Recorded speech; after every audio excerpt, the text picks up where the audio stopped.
I'm going to call this meeting to order at 7:06 p.m. Can we get roll call, please? Certainly, Mayor. Councilmember Bradley. Here. Councilmember Ferraro. Here. Councilmember Lewis. Here. Mayor Pro Tem Peristam. Here. Mayor Seo. Here. We have a quorum, Mayor. Our next item is the Pledge of Allegiance. Thank you. Can we ask Deputy Cloutworthy this evening from LASD to lead us in the Pledge of Allegiance?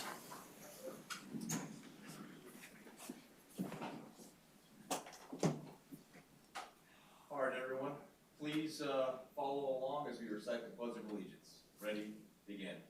I pledge allegiance to the flag of the United States of America and to the republic for which it stands, one nation, under God, indivisible, with liberty and justice for all. Thank you very much. All right, next item, please. Our next item, Mayor, are the mayor's announcements. All right, good evening, everyone. We have two mayor's announcements this evening. We're going to get started with some individuals that are serving on our advisory committees and commissions. And this is a bittersweet time for me because we have individuals that are going to be leaving our committees, and folks are playing some musical chairs as well. But it's a good thing. And we have this rare problem of having an abundance of talent in our city, and for that I'm very appreciative. So we're going to recognize some individuals tonight. So the individuals we're recognizing tonight are Tamara Himmelstein, Matthew Brock, Ron Santarosa, David Chura, as well as Mark Crossman. I'm going to be reading some notes recognizing them, and then we'll have them come up here, and then we'll present them with their tiles. These beautiful things here. Okay. So first, for the recognition of Emergency Preparedness Committee, Tamara Himmelstein. Tamara served on the EPC since March 2023, and this time she's provided insightful input on emergency information plans and projects, as well as bringing all those items to the EPC. She helped host the EPC booth at numerous events, sharing emergency information with residents, as well as bringing a perspective to and of the general public to the committee, ensuring information is simple and easy to understand. She utilized her active participation in the community and connections to local HOAs to both relay EPC messaging to the community and share opportunities for collaboration and community concerns with the committee. So we thank Tamara for her contributions to the EPC and her continued passion and care for our RPV community. The next individual will be recognized is Matthew Brock. Matthew's collaborative, cooperative, and supportive nature assisted the Planning Commission in addressing many land use issues facing the community today, including housing, transportation, and geology. Now, during his service with the Planning Commission, Matthew's extensive experience, knowledge, and ability to identify new approaches allowed the Planning Commission to resolve comprehensive development proposals and applications. His thorough evaluation of permit findings and staff analysis empowered the Planning Commission to have all the information needed in order to make the right decision on those tough applications. So the City Council recognized Matthew for his years of service and thanks him for his commitment to the Planning Commission and the community. Next individual will be recognized would be Ron Santarosa. Now, during Ron's years of service on the Planning Commission, he served a vital role in the key code updates that helped shape and develop the land use patterns throughout the city for years to come. Now, from the comprehensive overhaul of the city's sign code to the establishment of new wireless antenna regulations, Ron's leadership, experience, and insight ensured that the Planning Commission always asked tough questions to make sure the code was clear and rooted in purpose. And the City Council and residents appreciate Ron's dedication and commitment to making Rancho Palos Verdes a great place to live, work, and visit. And then next we have David Chura. During David's service with the Planning Commission, the city faced an onslaught of state housing mandates and requirements. We still do. And requirements that impacted local communities and, local control within communities on and off the peninsula. Through David's leadership and experience, which included participation as a member of the City Housing Element Update Ad Hoc Committee, the Planning Commission tackled tough issues related to the development of ADUs, SB9 residential lot splits, and the preparation of the Housing Element Update. Now, despite the state's mandates, David's priority is always preserving local control and safeguarding the city's character for future generations. And for this, the City Council and the residents thank him for his years of service. And last but not least, we have Mark Crossman. Now, Mark has served on the TSC since March 7, 2023, and his term ends this month. In his time, he's provided insightful input and recommendations on traffic issues, plans, and projects that were brought to the TSC. And he attended numerous public meetings and events sharing traffic-related information with residents. And he also brought perspectives of the general public to the committee. He utilized his extensive knowledge, skills, and experience in ensuring traffic issues were addressed and conditions were improved. His active participation in and around the community, both relaying information and messaging to the community and sharing those opportunities, helped to collaborate with the city as well as with the community to express those concerns. And we thank Mark for his contributions to the TSC and continued commitment, dedication, and service to our RPV community.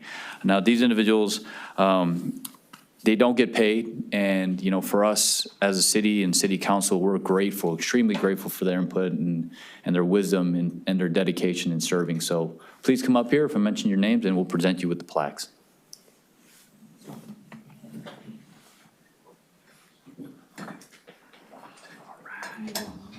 Of course.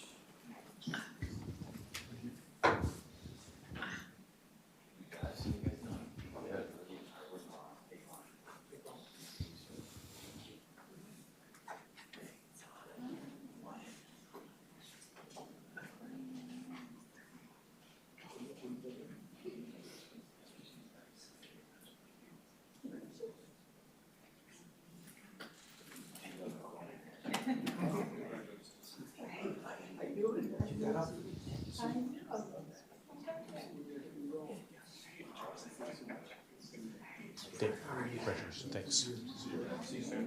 Yeah, thank you. Thank you. Feels like a long time, doesn't it? Since you're holding the mic. A lounge act now? Exactly.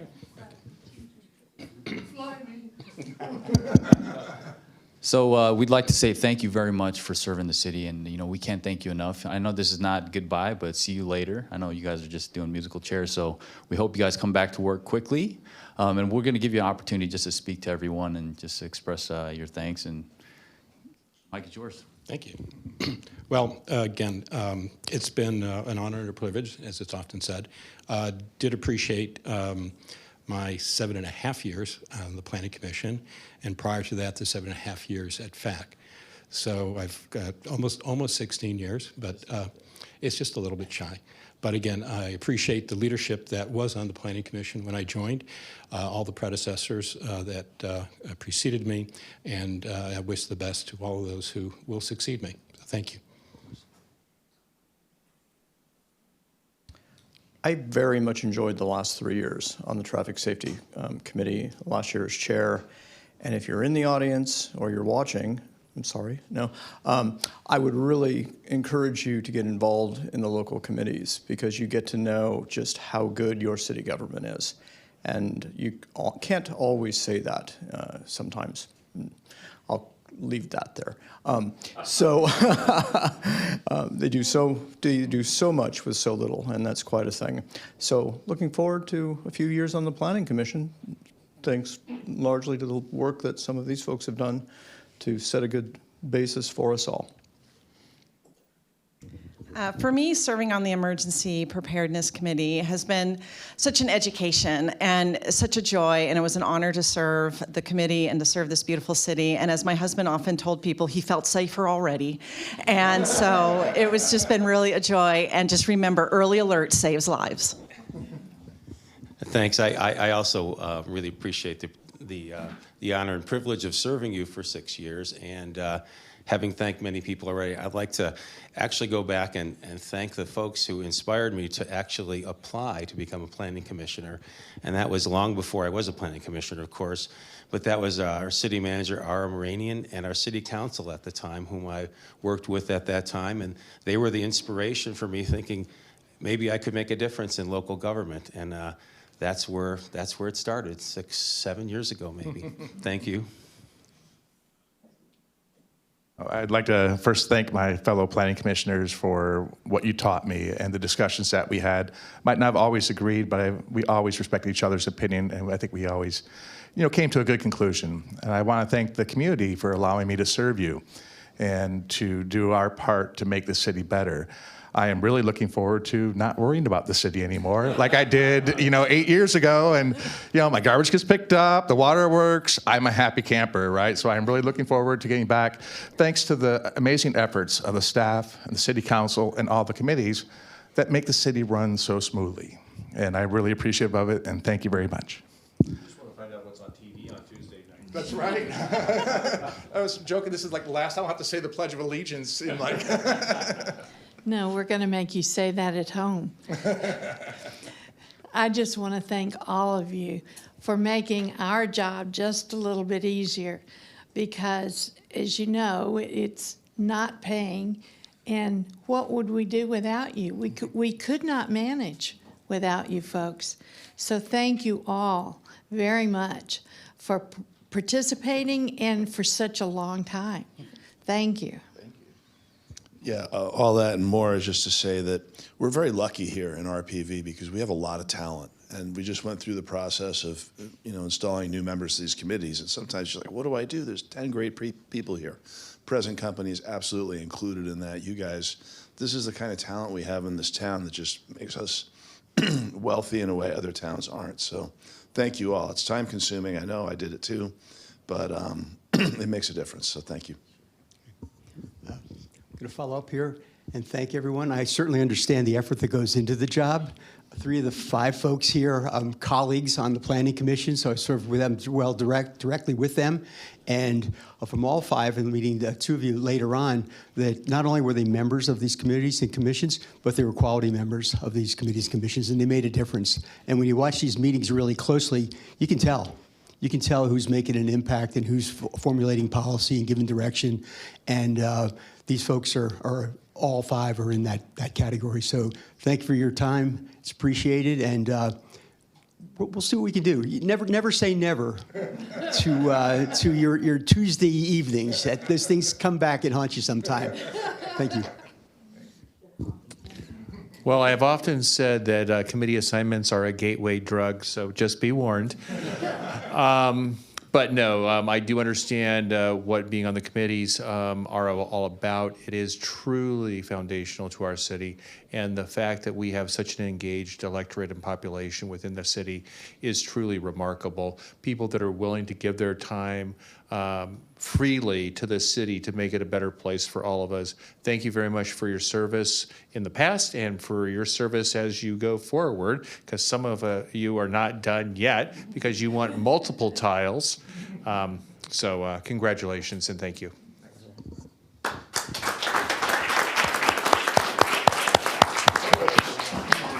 Photo. Photo op.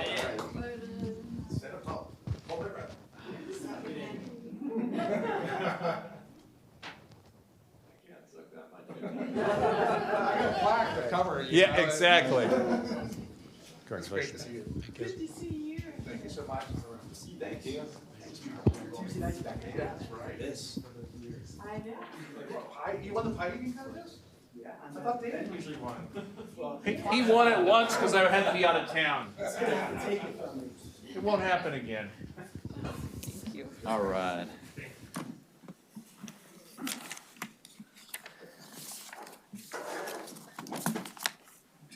Okay, we have one more item, and I have a distinct pleasure of introducing someone tonight. And speaking of talent, we have homegrown talent here in RPV.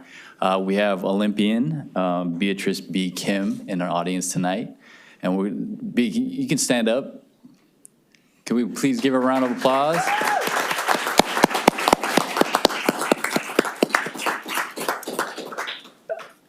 I have to say that she lives right in front of my house, and we didn't know for the longest time. I think my backyard looks into our house.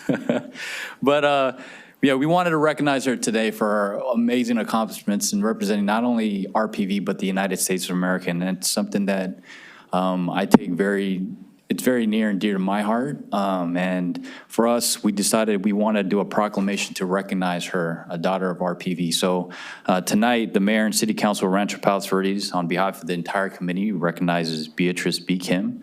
She is a member of the U.S. Winter Olympic team in 2026, and the proclamation reads, whereas Beatrice B. Kim is a young athlete who grew up in the city of Rancho Palos Verdes, is now a professional snowboarder and Olympian on the 2026 U.S. Olympic snowboard team, snowboard pro halfpipe, and whereas her passion for snowboarding began at the age of 6 during family trips to Mammoth Mountain. A pivotal moment for B was when was at the age of 9 when she witnessed Korean-American and South Bay native Chloe Kim earn a gold medal in the halfpipe. That's when she decided she wanted to snowboard competitively.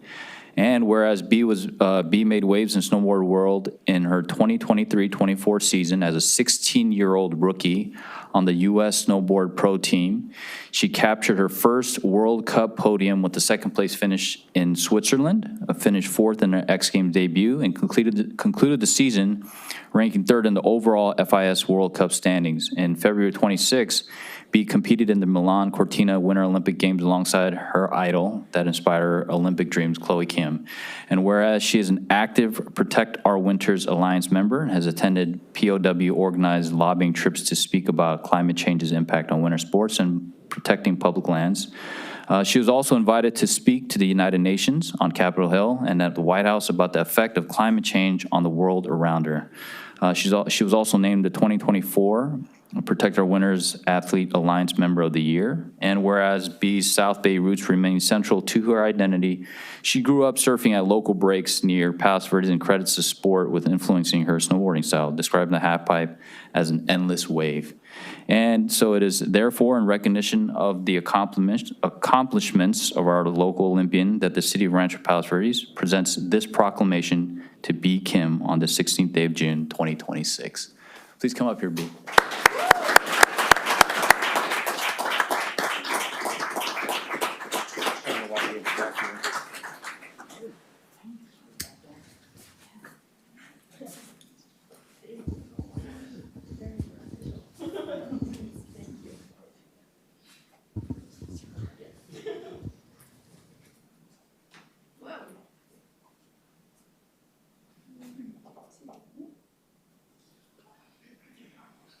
Get another picture with a whole.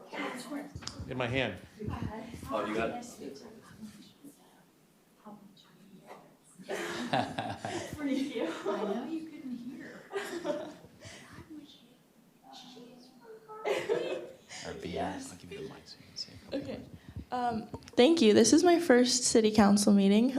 Maybe not my last, we'll see. But I just want to say thank you to everybody in RPV. Like you said, I couldn't hear your screams in Italy. Some people I could, but just the messages and the outpouring of love that I received was absolutely insane. I didn't know that many people even knew that I was going and that I was going on. But I wouldn't be where I am today if it wasn't for the city of RPV and all the people, the teachers, you know, community members, friends, family that have supported me along the way. I was just a regular kid, and I went to Malaga, and then I went to PVIS for half a year before I decided that this was what I wanted to do, and somehow my parents allowed me to go to online school and leave our lovely school system. But the teachers in the PV district continued to help me on my journey and actually get a high school education, and which I appreciate. Yes, very important. And yeah, like you said, the beach has really crafted who I am, but I'm so proud to say that I'm from Rancho Palos Verdes, and I'm always so excited to tell people about it, our little hidden gem over here in the South Bay. So this is a great honor, and I feel very lucky. So thank you so much. Before we do that, you got to introduce who's here. Oh, yes. My family is also here, my parents and my little brother Walter, who's a freshman at PV High. Come up to be in the picture. Oh, gosh. Oh. Come on. I just wanted to tell you how much I jumped up and down and yelled at the TV saying, "She's from RPV." So we really are so proud of you. Thank you. We claimed you way before you knew you were coming here. Thank you so much.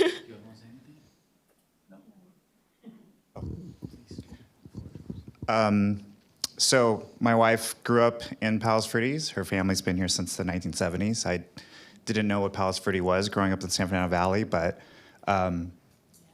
now I know, and it's a place that I'll probably never leave. Her father always used to say it was the best place in the world, and I truly believe that. Having raised my kids here and seeing what an influence and, like you said, the talent alone in this city and just the community members and from the schools to just the public service that happens here, as well as the small businesses that support everyone here, is just incredible. And we call it home, and it definitely has shaped our family, as well as the things that we've been able to accomplish as a family, as well as be. Yeah, we're very thankful to be community members here. Thank you for all that you do. So one last thing before we take pictures is that we expect you to come back in about 4 years with a gold. So, hey, no pressure, no pressure, no pressure. All right, let's take a picture real quick.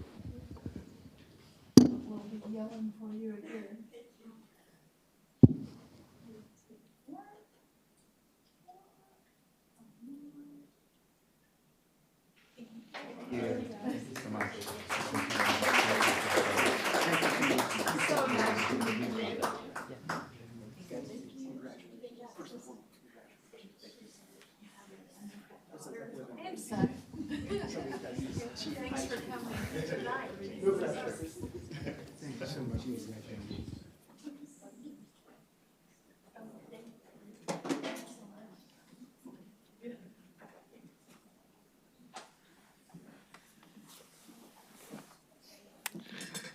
And feel free, every other Tuesday, we'll be right here.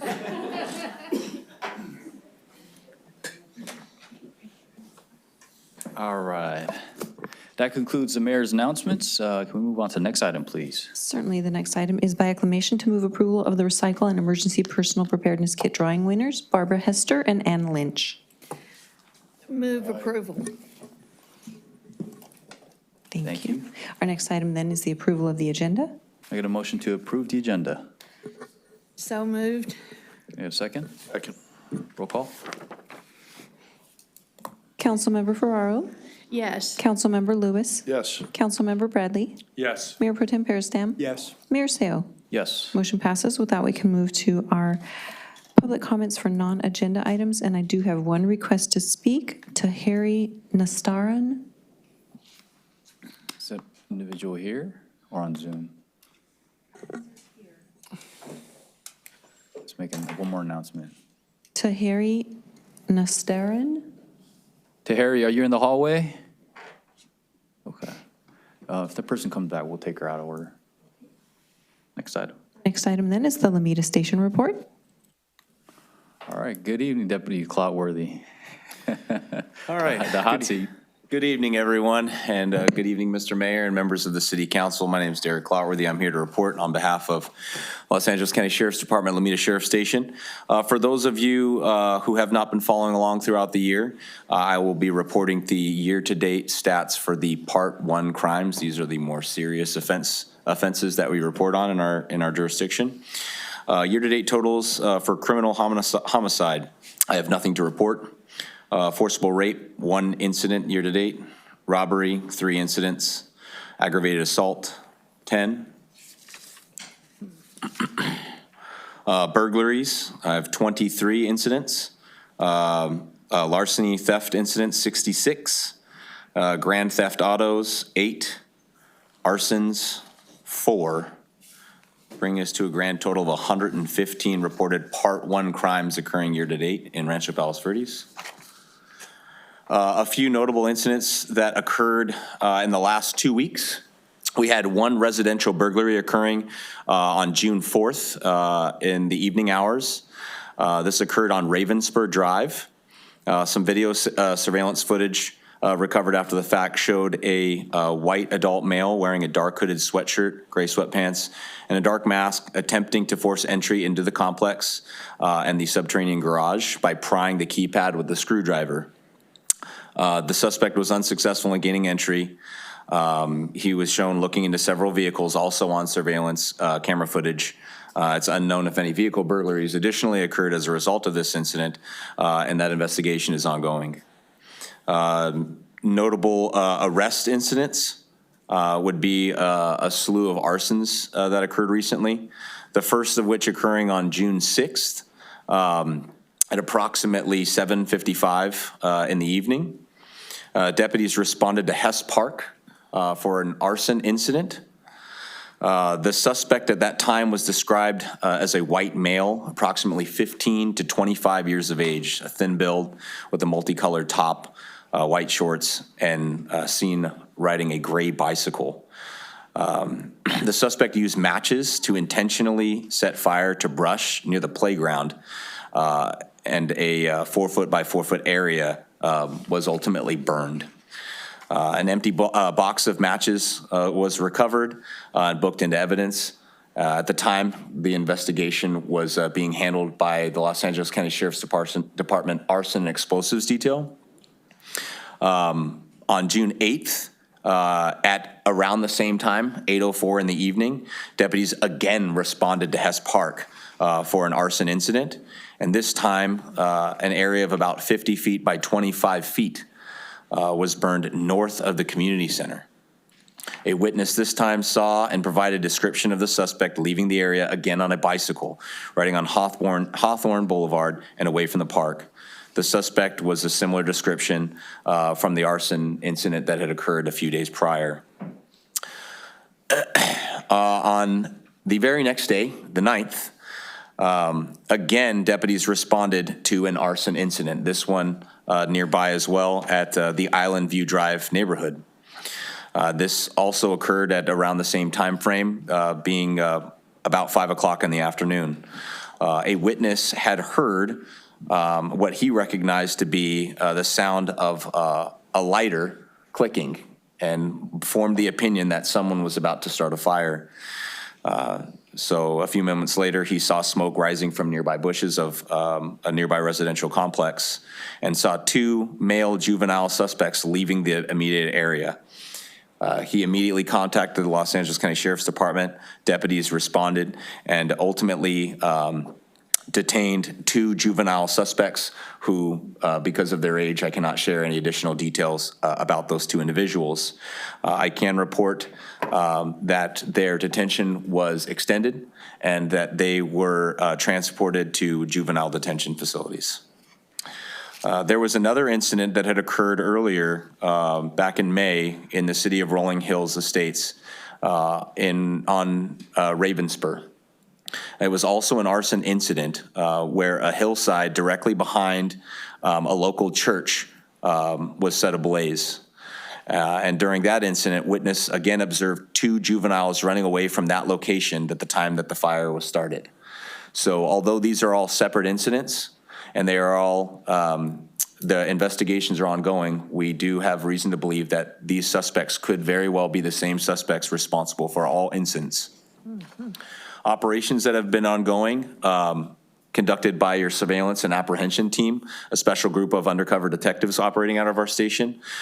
They've been working surveillance at Hess Park related to those arson incidents. And they were also operating, doing surveillance and burglary suppression in various reporting districts throughout the Palos Verdes Peninsula. In addition to these things, your community relations team, myself being one of those representatives, has been busy as usual. On the 1st, we participated in the Southern California Special Olympics torch run. So every year, the Southern California Special Olympics hosts these games. This year, it was held at Long Beach College. And each year, our station participates by helping to raise funds for the athletes so they can continue to participate in these important games. At a previous council member meeting, I reported that we had a Tippecott fundraiser that was in support of these games. And this most recent event was actually participating in a law enforcement torch relay that culminated in a torch lighting at the opening ceremony of the games. On the 3rd, we attended a planning meeting with the PV Chamber to ensure that the PV Street Fair was going to be a safe and secure event for all the members of our community. On the 4th, we provided law enforcement services for the Peninsula High School graduation. On the 10th, we attended the annual Seaview Residents Association meeting and were able to provide with them area-specific crime trends and statistics. And on the 13th, we are invited to the Rolling Hills Riviera annual ice cream social. Again, a great opportunity to engage with our community and, boost transparency and just have a lot of fun and show that we're human too. That's all I have to report. And that you like ice cream too, right? I am guilty. I had 2 servings of the Neapolitan. Hey, Deputy Clotworthy, what we wanted to say was thank you very much for you guys being proactive. I know a lot of folks in the community were the eyes and ears. So, one thing that's important is see something, say something. And in this matter, it was hear something, say something.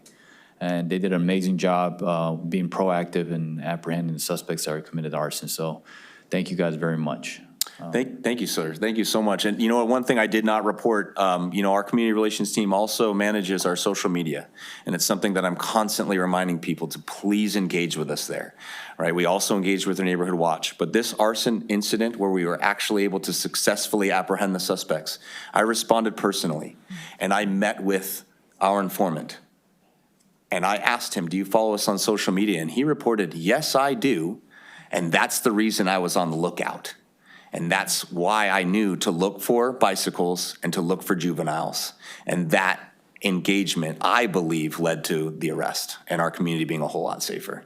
Yeah. Thank you. Thank you. Councilmember Bradley.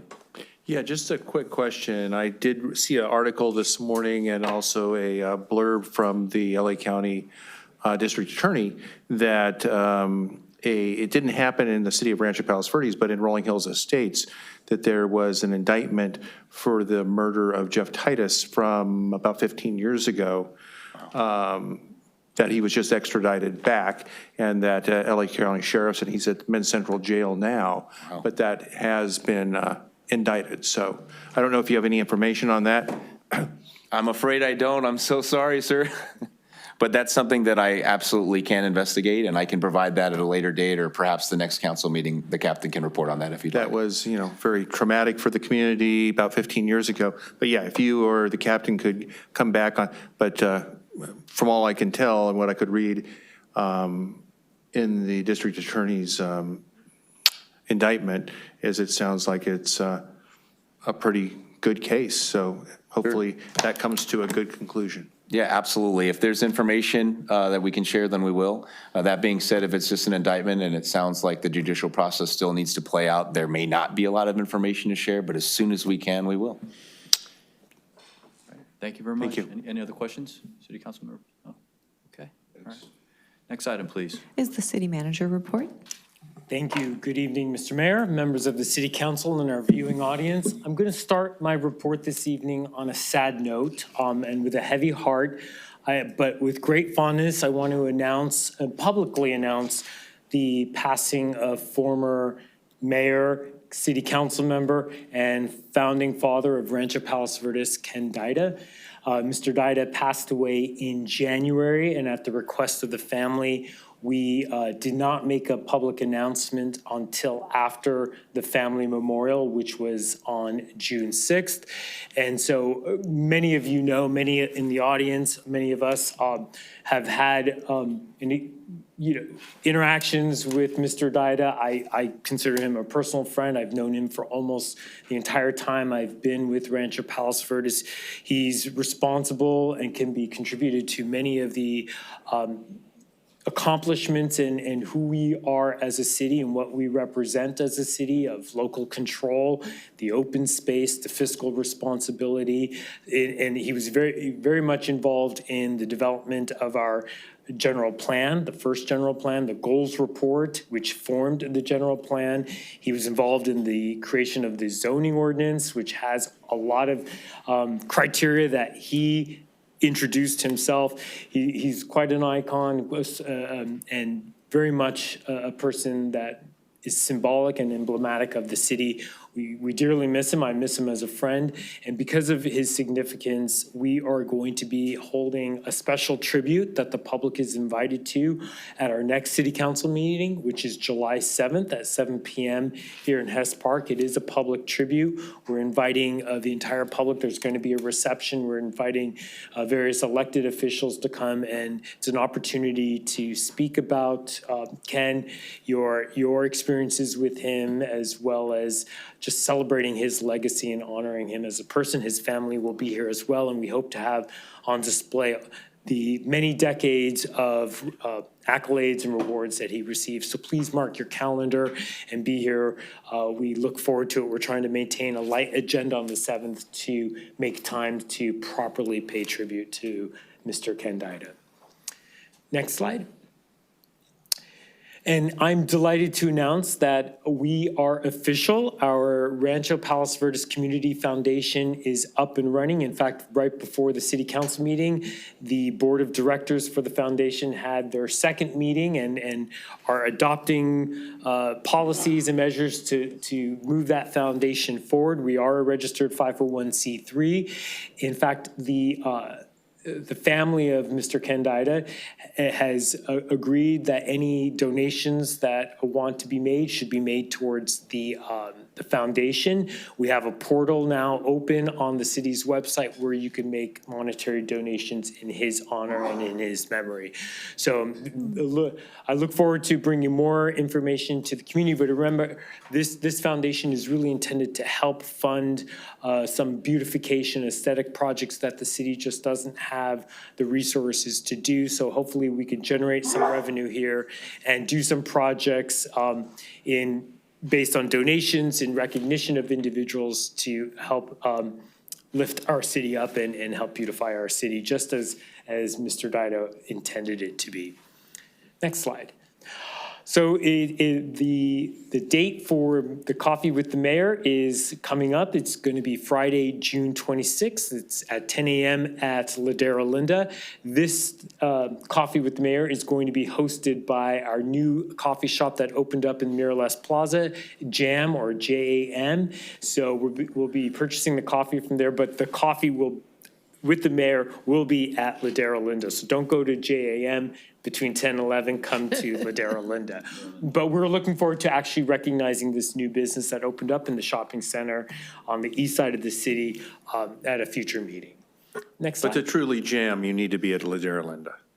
Correct, if you want to jam.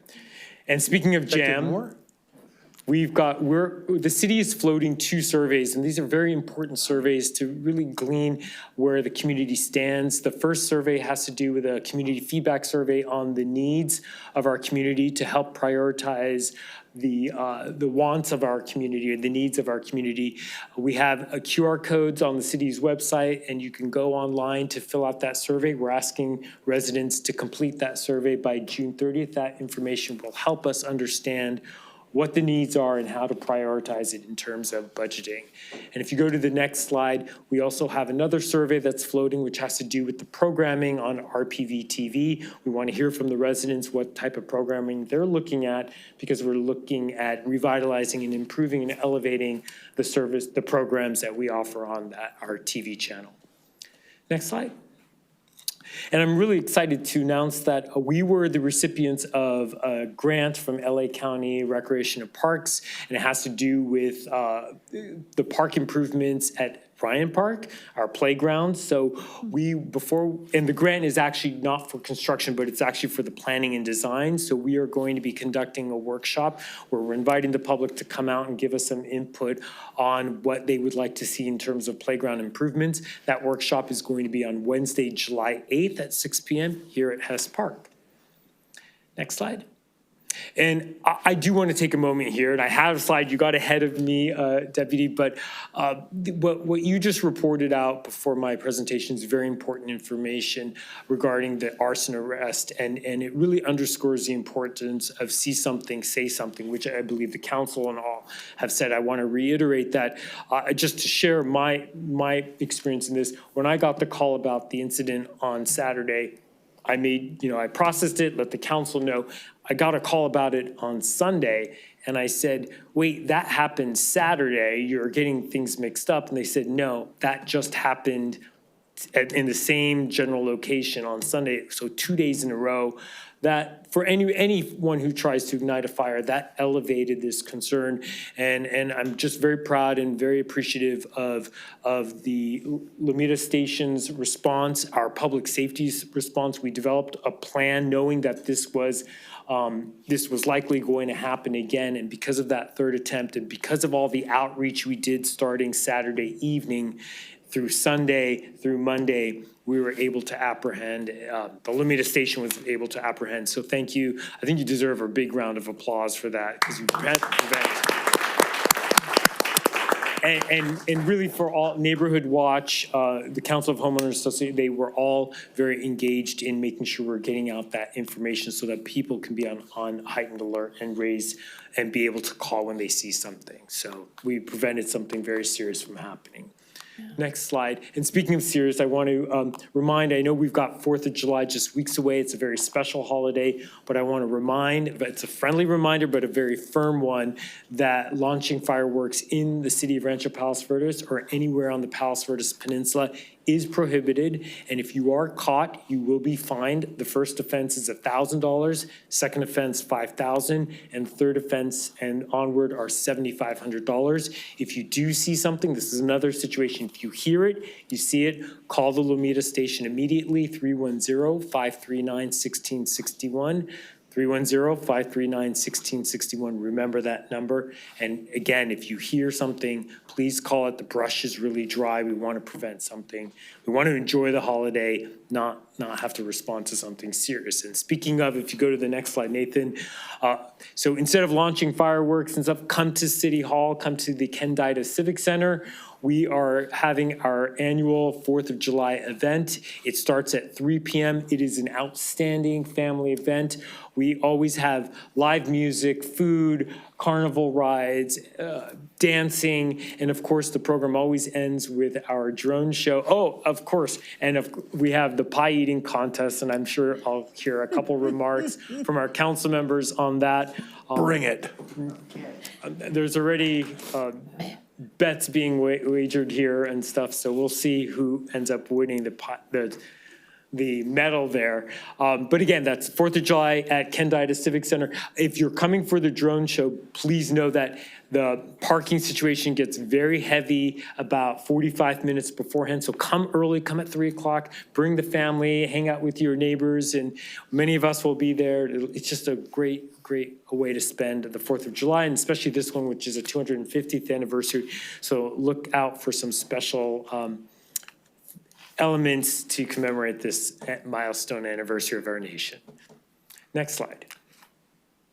And Friday is Juneteenth, and we join in commemorating and celebrating Juneteenth and Freedom Day. And next slide, of course, I'd be remiss if I did not mention that Sunday is Father's Day, and I want to wish all of the dads out there, my father up in heaven, I want to wish you all a very happy Father's Day. And that concludes my report.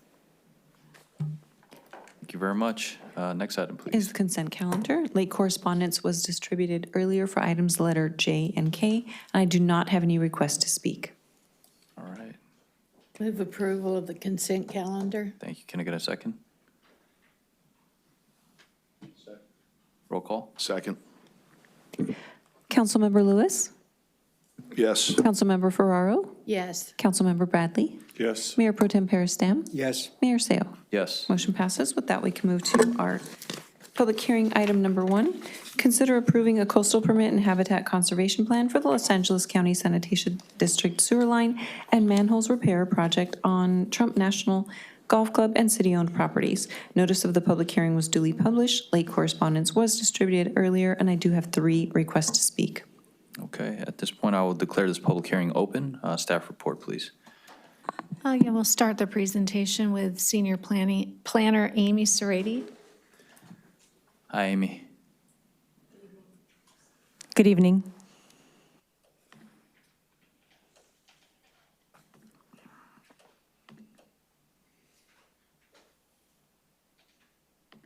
Thank you, Mr. Mayor, Mayor Pro Tem, members of the council.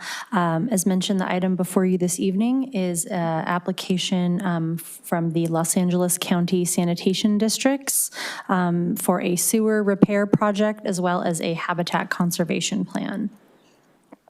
A little bit of background, sewer infrastructure in this area that is highlighted on the page here does date back to the 1950s. It does serve the city of Rancho Palos Verdes as well as the city of Los Angeles. There is an existing sewer line that runs beneath Trump National Golf Club as well as the city-owned Ocean Trails Reserve. And LA County Sanitation Districts did come to staff in 2025 stating that they had identified some severely deteriorated conditions that required urgent rehabilitation to prevent failure of the sewer lines. The project to repair the sewer, the timeline is approximately July of 2026 to March of 2027. It does include rehab of about 9,000 feet of sewer line and 13 manholes within the city of RPV. There is some area within the city of Los Angeles as well that is part of this overall project, but that is of course being permitted by Los Angeles. Also proposes installation of a temporary bypass system with pumps that is being handled by the Public Works Department, as is primarily within the public right-of-way.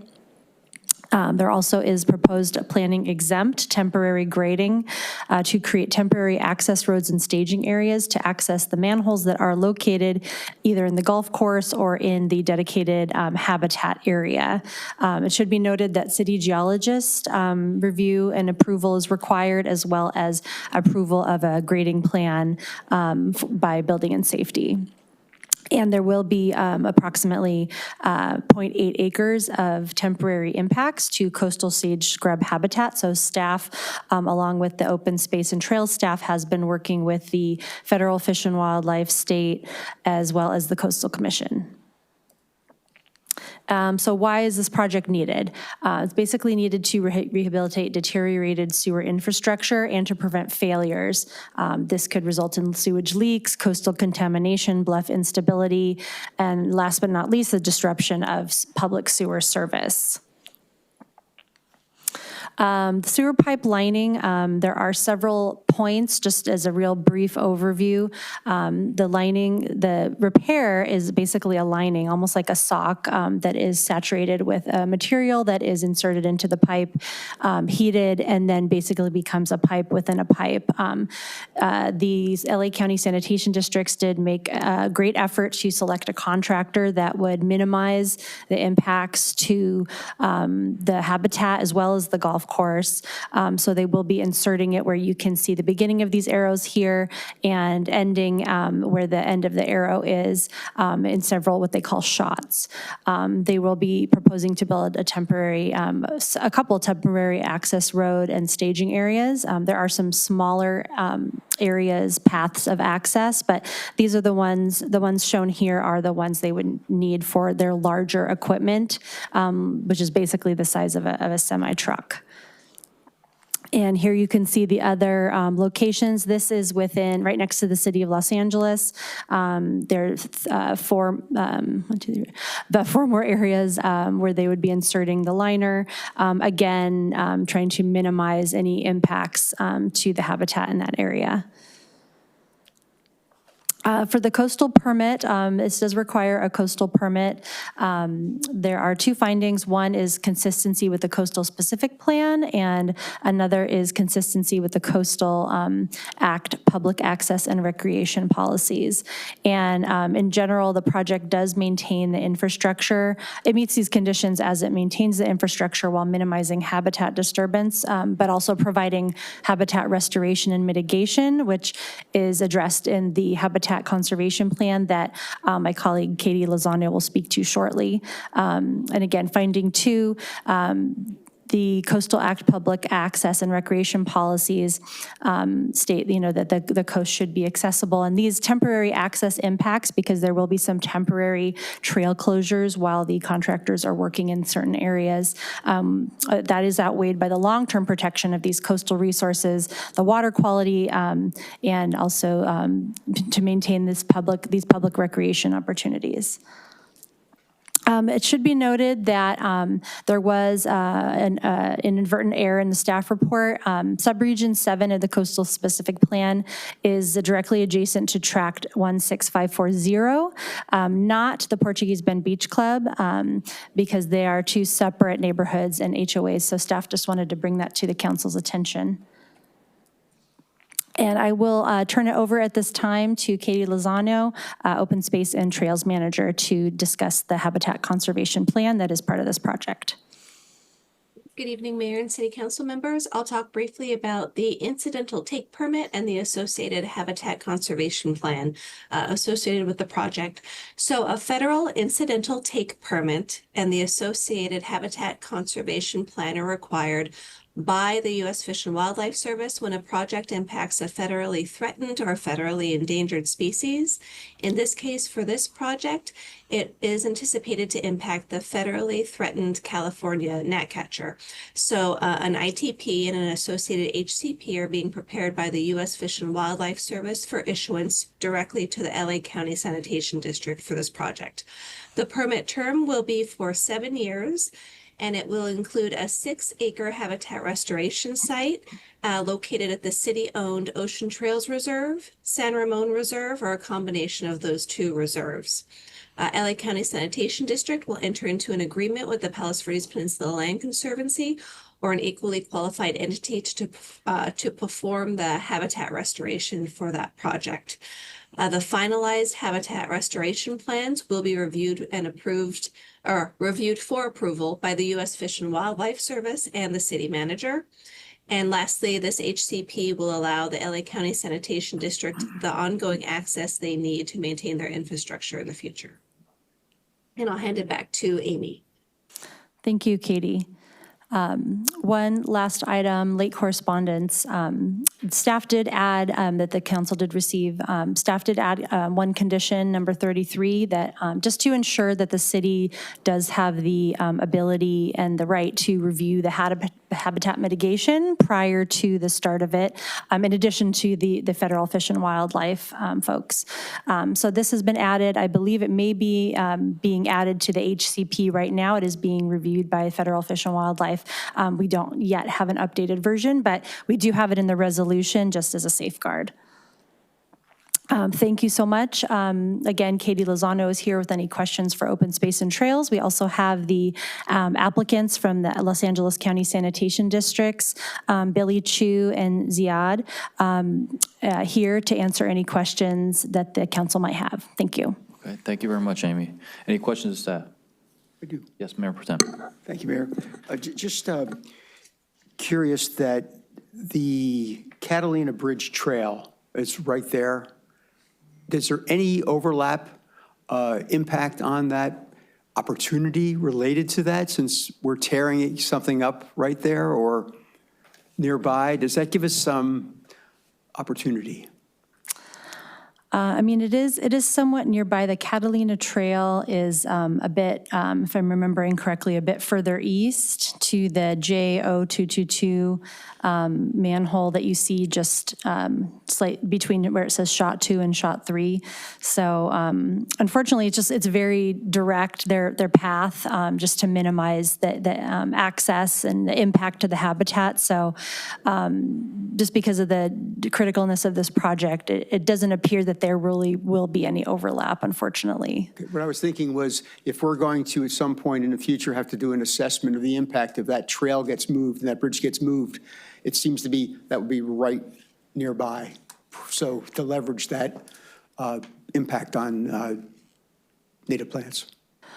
Correct, and perhaps some of the documents that were prepared for this project could be utilized to kind of streamline that other project. That is true. Okay, thank you. And my other question is, as everyone's well intended here, if something goes wrong, how are we notified that something went wrong, that this plan may be delayed, or how are we kept in the loop of progress of this project?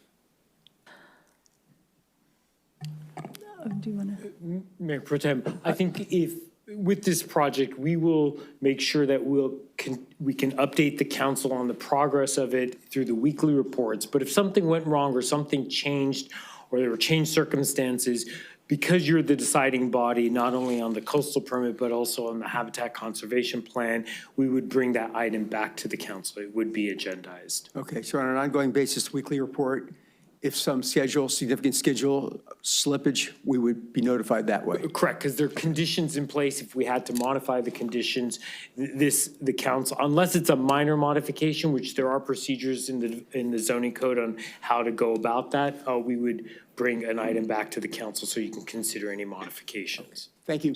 Thank you, Mayor. All right. Any other questions? Nope. Okay. Is there public testimony? And Amy, just to confirm, the applicants only want to speak if there are questions?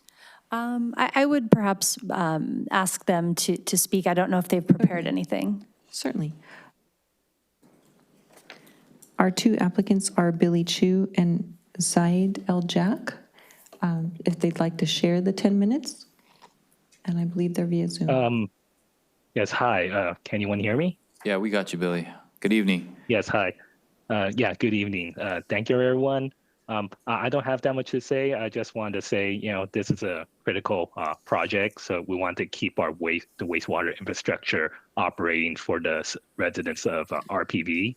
And I would just like to thank the city staff for, putting together this presentation, and thank you for all the hard work and getting this coastal permit to push through. That's all I have to say. Thank you. Thank you. One thing that I would ask is, Billy, if there, our Mayor Pro Tem asked the question of how we're communicating and any delays and stuff like that. I'd really like you guys to be proactive, especially if it's a sanitation line and sewer piping and whatnot. So hopefully there are no mishaps, but I just want to make sure that the lines of communication between our city manager and yourself is clear and unobstructed, and we get updates so that we can keep tabs on it.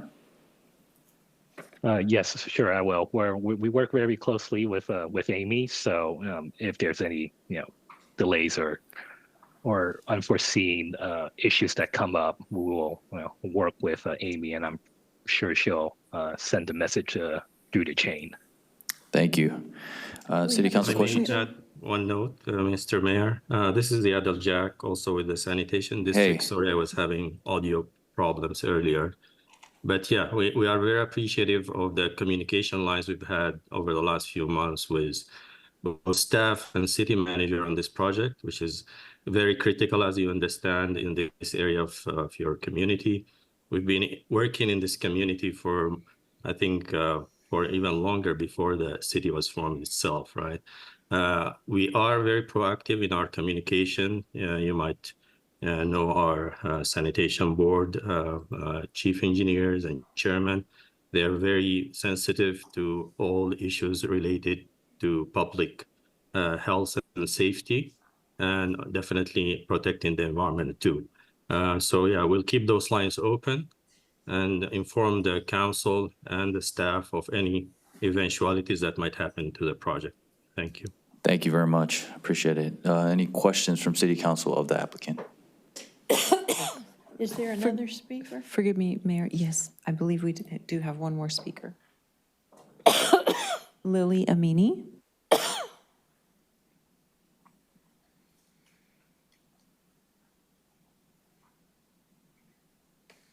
Is she by phone? Zoom?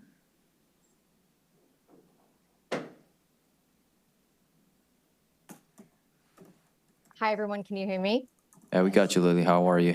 I'm good. Thank you so much. So yeah, I just want to make sure that everyone knows that we've been working very closely with the sanitation district and the city for this project to move forward as well. I know there's going to be some interruption in our business, but we know how important and crucial this project is. So we are 100% behind it. And we look forward to working with the city and the sanitation district on a successful project upcoming. Okay. Thank you very much, Lily. Appreciate that. Thank you. All right, if there are no other questions, I will declare the hearing closed. Council deliberation, any comments, questions? Councilmember Bradley. Yeah, I mean, this project, I think, is pretty clear. There is some sensitive habitat, but I look at it as ensuring that the habitat doesn't get destroyed if this sewer line fails and goes into the ocean. It could be catastrophic. So this is a way to prevent that. I think the sanitation district is leaning into this with a good plan to go execute and to protect the habitat as much as possible and to do restoration upon completion. So I think this is a great project. All right, thank you very much. Nothing? Ditto. Okay. Can I get a motion, please? I'll move to accept staff report. Second. Thank you. Roll call. Councilmember Bradley? Yes. Councilmember Ferraro? Yes. Councilmember Lewis? Yes. Mayor Pro Tem Peristam? Yes. Mayor Seo? Yes. Motion passes. With that, we can move to item number 2. Consider adopting the fiscal year 2026-27 budget for all city funds, the 5-year capital improvement program, and budget for the improvement authorities. Notice of the public hearing was duly published, and I currently have one request to speak. Thank you. I will declare the public hearing open. Staff report, please. Okay. Who's doing the staff I think report? Robert is, right? Good evening, Mayor, City Council members. Tonight is the final presentation for our budget. Tonight is the budget adoption and budget hearing. 1 minute here. There we go. So our presentation tonight will be a lot shorter than the last 5 meetings. I think you heard a lot of details already in the last 5 meetings. This is our 6th meeting, so you'll see a executive summary tonight. We had so much fun. We had to have an extra meeting on this year. Yes, and so starting with the draft budget for general fund, the draft budget tonight is $42.8 million. That's $1 million or 2.3% higher than the prior year. As you can see on this pie chart here, the property tax continued to be the #1 source of revenue.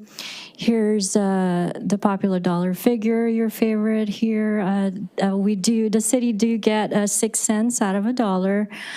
The images on the right side are your top property payers for the city, for the businesses, and also, of course, the residents of RPV. On the expenditure side, we are, in tonight's presentation, it's $37.5 million. This is $1.4 million or 3.6% lower than the prior year's budget. This is before transfers. Public safety being the top budget at $9.9 million or 26.4 million, and public works at $8 million or 21.3%. When including transfers at $3.8 million, the draft budget tonight is $41.2 million.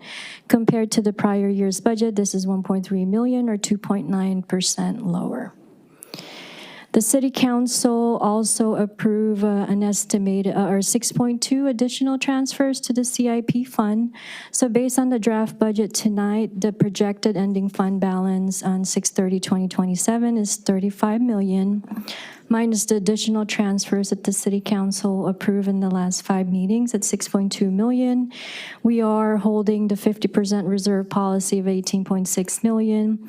The projected unallocated fund balance on June 30, 2027 is $10.2 million. This is just a same slide as you've seen before. This is just to show that the City Council approved 9.2 million transfers to the CIP fund to continue infrastructure projects. Speaking of capital improvement program for 26-27, the draft budget, the City Council also approved to continue the pay-as-you-go approach. The draft budget includes 19 projects or almost 31 million. 65% funded by special revenue funds and the remaining at CIP fund at 11 million or 35%. On the right side there, your top two projects are right-of-way at 14.4 million or 47%, and the landslide at 10.6 million or 34%. So in summary, for including all funds, the draft budget presented to you tonight is total for revenue, for sources is 64.3 million. General fund being the number one source at 66% of 42.5 million. Special revenue funds at 31% or 19.8 million, and the remaining CIP and other funds. On the expenditure side, for all funds, total is 77.2 million. Again, general fund is being the number one at 37.5 or 48%. The difference of 12.9 million is from prior year's fund balance related to capital project for multi-year projects. And then finally, in the last 5 meetings, the City Council also discussed the City Council goal of fiscal sustainability. As discussed in those meetings, we have a lot of work ahead of us on the sustainability side. But so far, based on this goal, we increased fund balance by 11.3 million through revenue and grant opportunities and reducing capital and operating costs. We also completed a community needs survey, and from that survey, we are currently evaluating local funding measures to generate additional revenues of 2.6 million annually. And of course, the Public Works Department, City Admin, and CDD, we continue, with the support of City Council, we continue to pursue over 136 million in landslide grants. And finally, the budget book, once you approve and adopt the budget tonight, we are going to post the budget book to our website. But looking at a prior year for 25-26, we are trying to apply for the same awards for 26-27. Our prior year's budget received 3 awards: Distinguished Budget Presentation Award by GFOA, Special Recognition of City Council Financial Policies, also awarded by GFOA, and finally, Operating Budget Excellence Award from CSMFO. We are trying to do the same for the current budget that you're adopting tonight. Speaking of 26-27, this year we are proposing to dedicate our budget book to Honorable Ken Dida. This is our, it will be in the first few pages of the budget book, of course, along with the City Council picture. In the budget book, you'll also find many pictures of our staff. We try to include that. And speaking of staff, based on this process, I just want to take this opportunity to thank, of course, the City Council for your time. I know we had an extra meeting this year, so thank you for your direction and your guidance. City Manager, Mr. Miranyan, and all the department heads. And of course, the finance team, I know they're hiding in the back. Thank you for this process. And also just for the public and for the residents, our budget book is over 400 pages. I know you only see executive summary in our meetings, but once it's available on our website, there are many helpful items that our public could see. One page that I think that's super helpful for our residents is a fund summary. It's page 61 currently. It shows all the fund balances of the citywide and then the transactions for the year and also the estimated fund balance. They'll also see in the budget book the statement of revenue. So they'll see the city does a line item budgeting. So in our budget book, they'll find a statement of revenues for each line item for the revenues. We have over, I believe, over 100 line items of revenue items.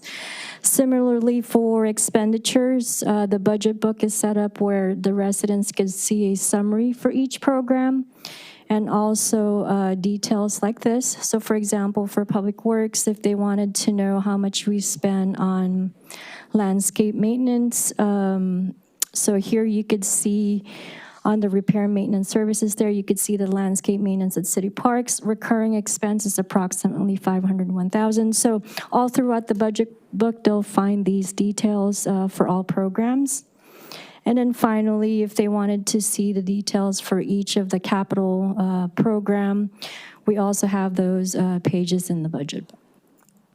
And Mayor, that concludes the budget item. Thank you. All right, thank you very much. Any questions of staff? Nothing? All right. Do we have public testimony? Yes, sir. Our first speaker is Marie Chura. Okay. Good evening.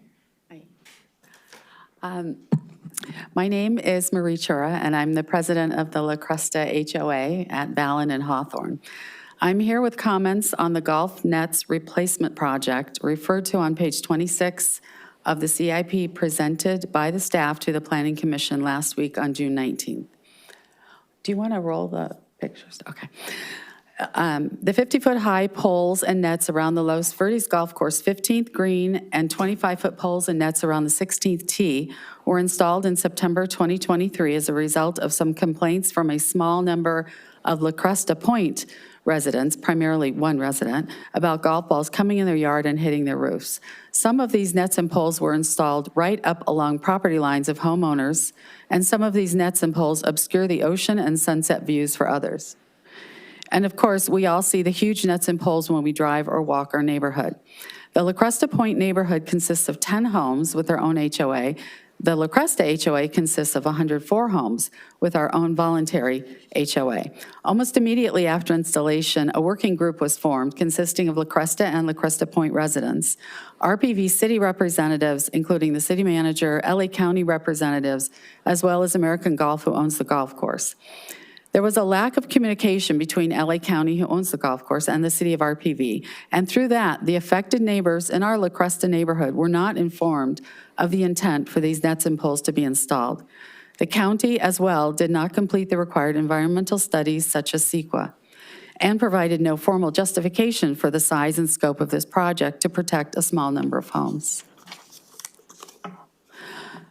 We've had many working group meetings with neighbors, City of RPV, and LA County representatives concerning the situation. And LA County spent time and money coming up with a redesign of the 15th hole fairway and green in order to make it feasible to remove the 50-foot nets and poles. There are over 10 homes in the La Cresta part of the neighborhood who have now had their sunset and ocean views impaired by the 50-foot poles. And that's, in addition, the Los Verdes Golf Course is no longer the spot where people like to take family and wedding photos because their backdrop consists of nets and poles.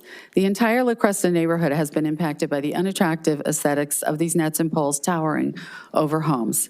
So for the city of RPV to just drop the issue and allocate $0 in the CIP section where the nets and poles are mentioned is very disappointing. And at a minimum, there should be extensive effort made to find funding, share the cost between RPV and the County of Los Angeles, and revive the involvement of Supervisor Janice Hahn's office. The target after all of our working group meetings was to have this on the City Council agenda initially in June of 2025. As I continued to inquire with the city manager's office, I was told that they were still seeking funding, and that is why this agenda item kept getting pushed out. Our neighbors feel incredible dissatisfaction. Okay. Sorry. Just finish your thought. Thank you. Yeah, okay, Marie. Our neighbors feel incredible dissatisfaction of effectively dropping the issue of these unsightly nets and poles installed without proper notification or environmental impact studies, which includes aesthetics. Thank you. Thank you. Our next speaker. Speaker is Miriam Naya.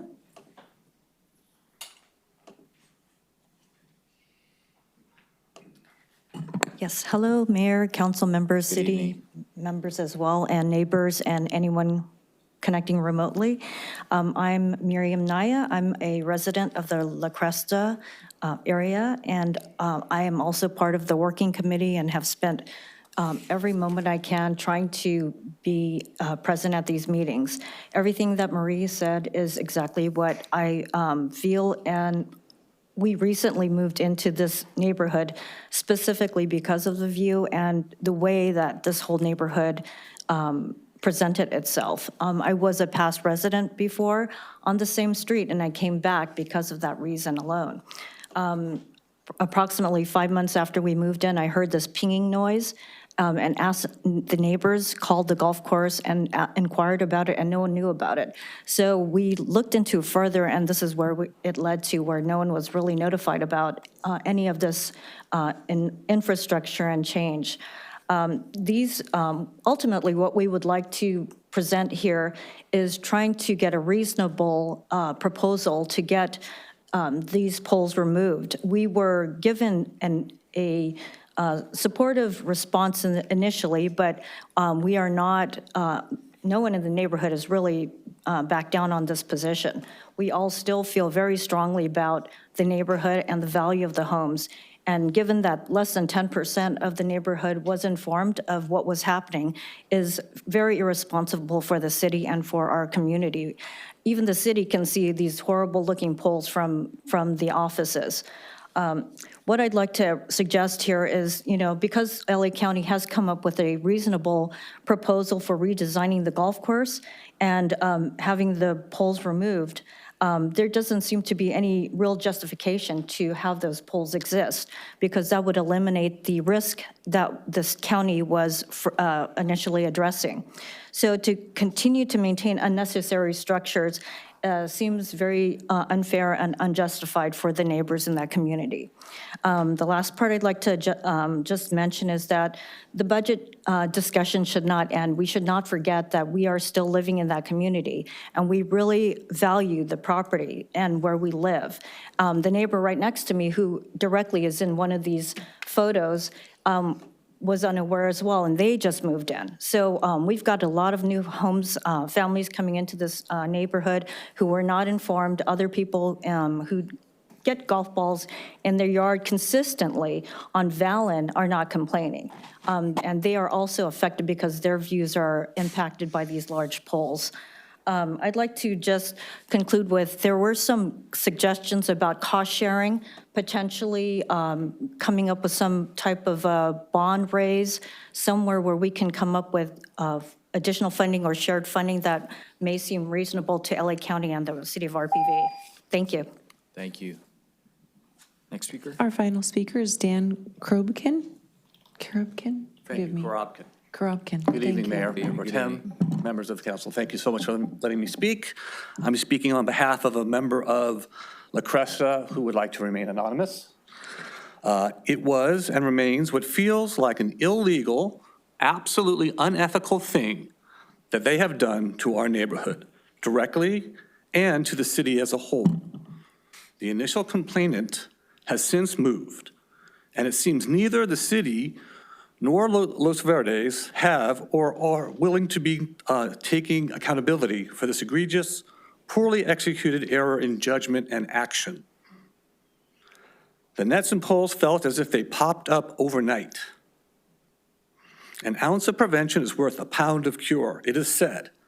The complainant, the city, and Los Verdes failed everyone, except the now extinct complainant who has sold his house and moved away. As residents of RPV since the 1950s, as original property owners on Via La Cresta and other homes and condos within the city, our immediate and extended family, friends, and neighbors across the hill are astounded, shocked, and appalled by what has happened, and appears to have been amongst and between a small secret society of few. As a whole, we have lost trust, faith, and a sense that our city representatives have our best interest in mind. In this case, involving the organic aesthetic beauty of our unique small town by the sea. We have been left with a blank slate of what's next. We implore the city and Los Verdes to take full and complete accountability to reverse the neighborhood, golf course, and city landscape back to its former state. I'm not sure it even matters what I wrote, but it is an ongoing issue amongst our entire neighborhood and around the city, as they can be seen from Golden Cove, Point Vicente, Terranea, and honestly, I scarcely believe it is as expensive to remove them as they say it is. In fact, it's probably a fraction of the price, and given that they did not do adequate testing prior to installing them, everything else that they did, You would think they would want to reverse it before someone decides to sue them all. Thank you, Anonymous. Good evening. Thank you very much. We have no further speakers, Mayor. Okay, thank you. Any questions from City Council to our public comments? None? Anything? So are we closing the public hearing now? I will. If Or did we have one? if you guys don't have any questions, I'll close it. No questions? Okay, I'll declare the hearing closed. No. I do have some No, I was going questions, to but- pontificate after we close the public hearing. I was getting ready to pontificate. So council deliberations. Councilman Pontificate? Bradley. Yeah, once Let again, the pontificator go first. oh, you would like to? No. Oh, Oh, wait. so Vina, once again, I'd like to commend the entire finance department for, once again, shepherding us through the 6 meetings and the endless nights that you all went through, getting to the budget the way it is. Your department and the awards that we win continually, both from our auditor as well as these outside agencies, is truly a testament to the dedication of everyone in the department and your leadership, so thank you. I think we've come to what is the best case scenario for our upcoming budget. It is where we are not anywhere where we are all comfortable, but it is where we are. We have some challenges fiscally coming before us in the next year or two. I think we all understand where we are fiscally. We're trying to work on that to get some additional funds from outside agencies. I'm very hopeful that we will be able to do that. But I think that this budget resolution is the right thing to do. I do understand what some of our speakers have talked about. That's a specific project. This is talking about the overall budget for 26, 27. So I am in favor of it, and it is, I think, the best compromise that we can have. Okay. Mr. President, do you have anything? I do. Thanks, Mayor. I want to continue what Councilmember Bradley just added, that this has been a harder process than last year. I thank the staff, the finance staff and the broader staff of the city to do this. We had an extra meeting. It wasn't like we tacked on an extra meeting. We needed an extra meeting. That was a critical meeting to help us through this process. Otherwise, we wouldn't be here today, ready to hopefully complete this job. But my concern is that next year it's going to be a harder process. If nothing significantly changed in terms of revenue, then we may look back to this year as well. That was easy, because that's the way it felt this year to last year to this year. So I just want to make sure everybody's aware of that. We're ready. I also agree that this is a reasonable budget with the balancing that we're doing with the uncertainty going forward, and that I'm comfortable with this budget as well. On a lighter note, I think that with the summary revenue and expense donuts added to the presentation, that we should be winning a lot of awards. I know it's been a process to what gets shown to us as a summary, and I'm happy with it. I can understand it, and that's what I use as my benchmark. If I can understand it, I think it will be award-winning. So thank you very much. Thank you, Mayor. Thank you. Any other comments? Councilmember Ferraro. I just want to know, I mean, basically this item it's about our budget, but the speakers came asking about the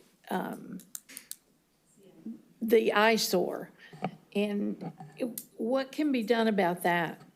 Yes, Councilmember Ferraro, and to respond to the community, I think it's important that the community understand that this project has not been shelved and has not been tabled. I have been having conversations with Supervisor Hahn's office as well as the County Recreation and Parks Department. There was a point there where we thought there would be a potential project to put in the CIP where we were going to get funding from the county. I was asked to speak to the Recreation and Parks Department with LA County to see if there's a grant or whether there was an ability to advance our Measure A funds to use. We are not able to do that. I was told we're not going to be eligible for grants. And this project costs approximately $1.2 million, plus another $50,000 to remove the nets and poles.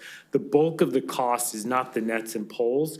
It's the fact that the county put up the nets, because of a complaint regarding errant golf balls and safety concerns.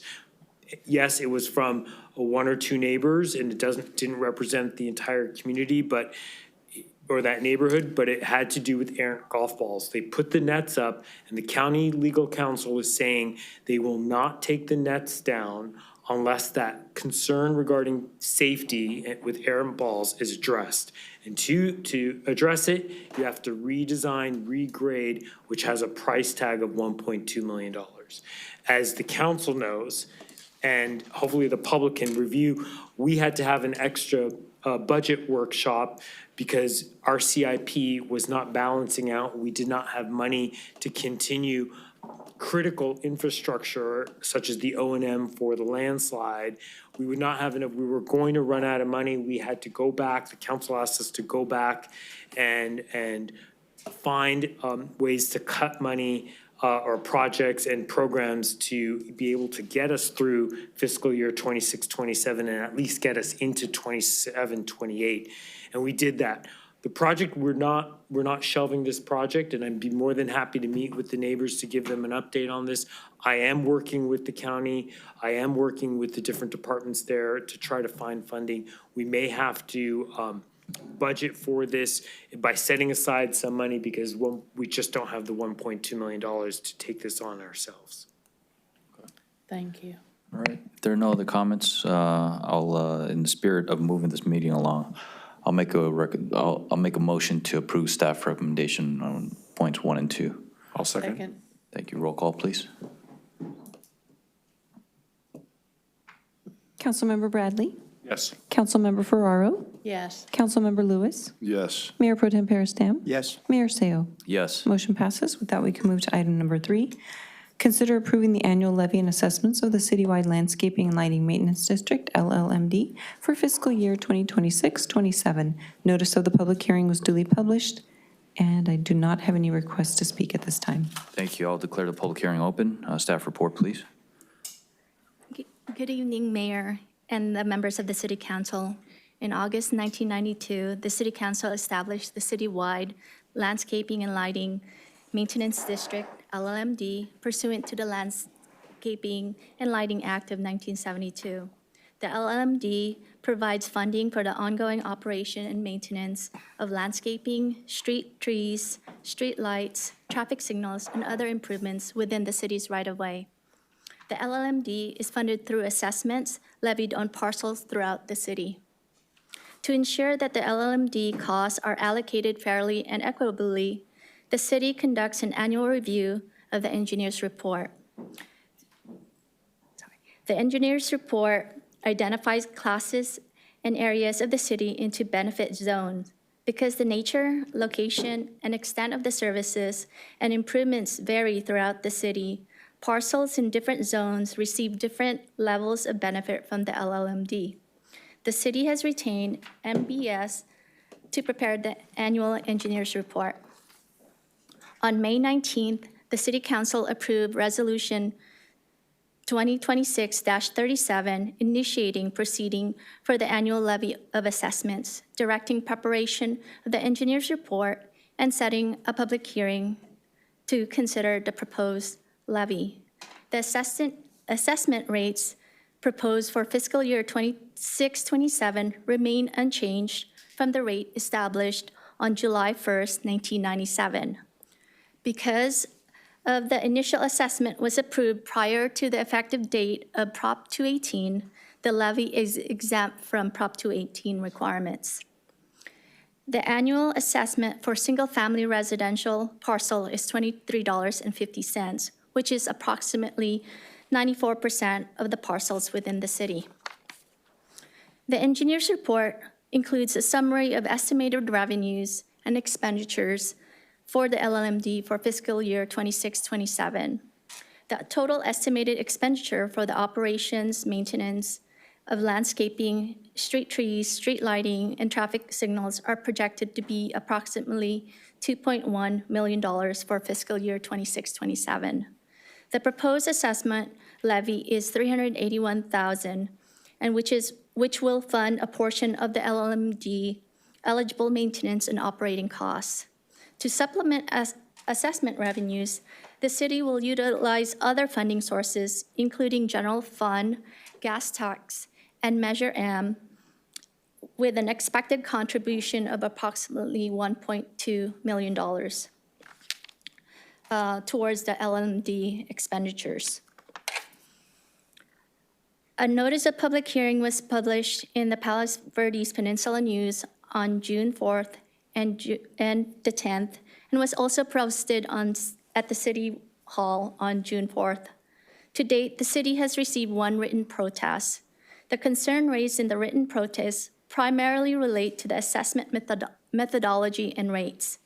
However, because the assessment rates and methodology remain unchanged from those established in fiscal year 1996-97, the engineer's report, the city cannot modify the assessment structure, rates, or benefit allocation without conducting a property owner ballot proceedings under Prop 218. Staff recommends the City Council conduct a public hearing, set the assessment rate at the same rate in effect on July 1st, 1997, and adopt a resolution ordering the assessment for fiscal year 26-27. This concludes my presentation. I'm more than happy to answer any questions, and we also have Jason Roth with NBS to answer any questions. Okay, thank you very much. Any questions? Okay. Any testimony from public? Any speakers? No. Got it. I'll declare the hearing closed. Council deliberation. Any comments, questions, concerns? None? Then I'll move staff recommendation. Second. Roll call, please. Councilwoman Ferraro? Yes. Bradley? Yes. Councilmember Lewis?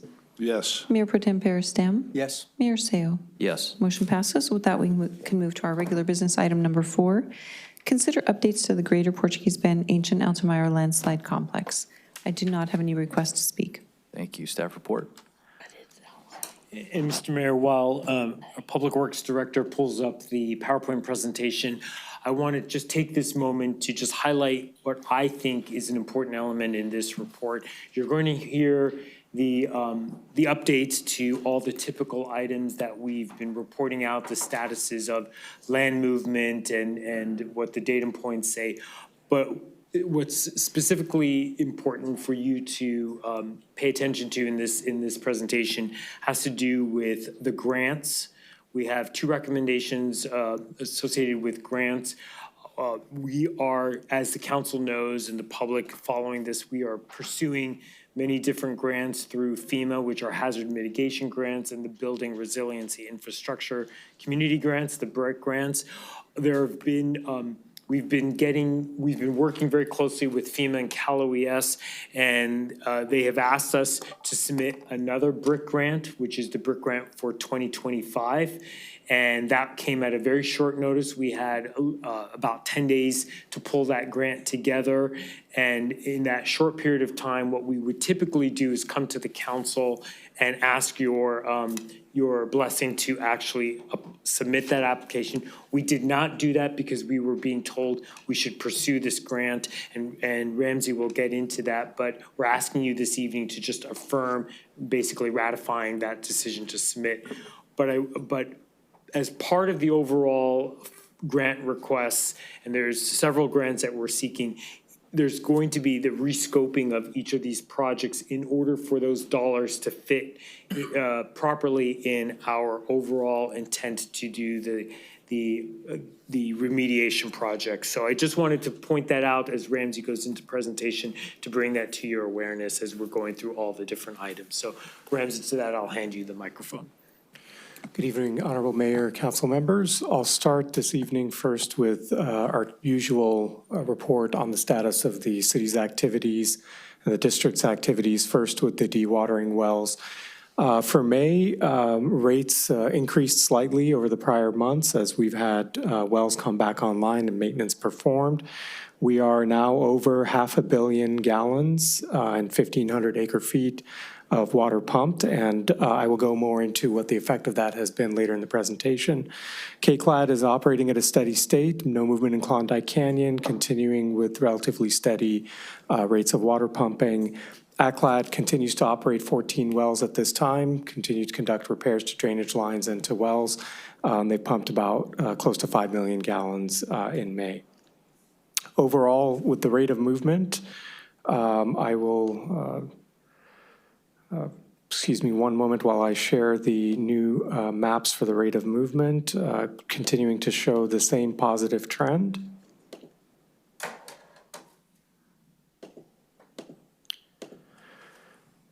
And with this visualization, I'll just briefly go back to October and you'll see, or is it not? Okay, there we go. October of 2023, you'll see, you remember the months where we had the reds and the very dark reds. Of course, in the past year, we haven't had those.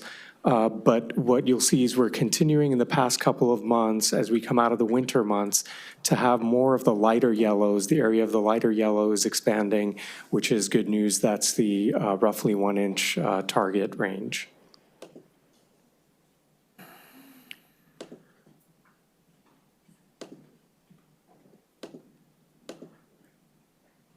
And back to the presentation.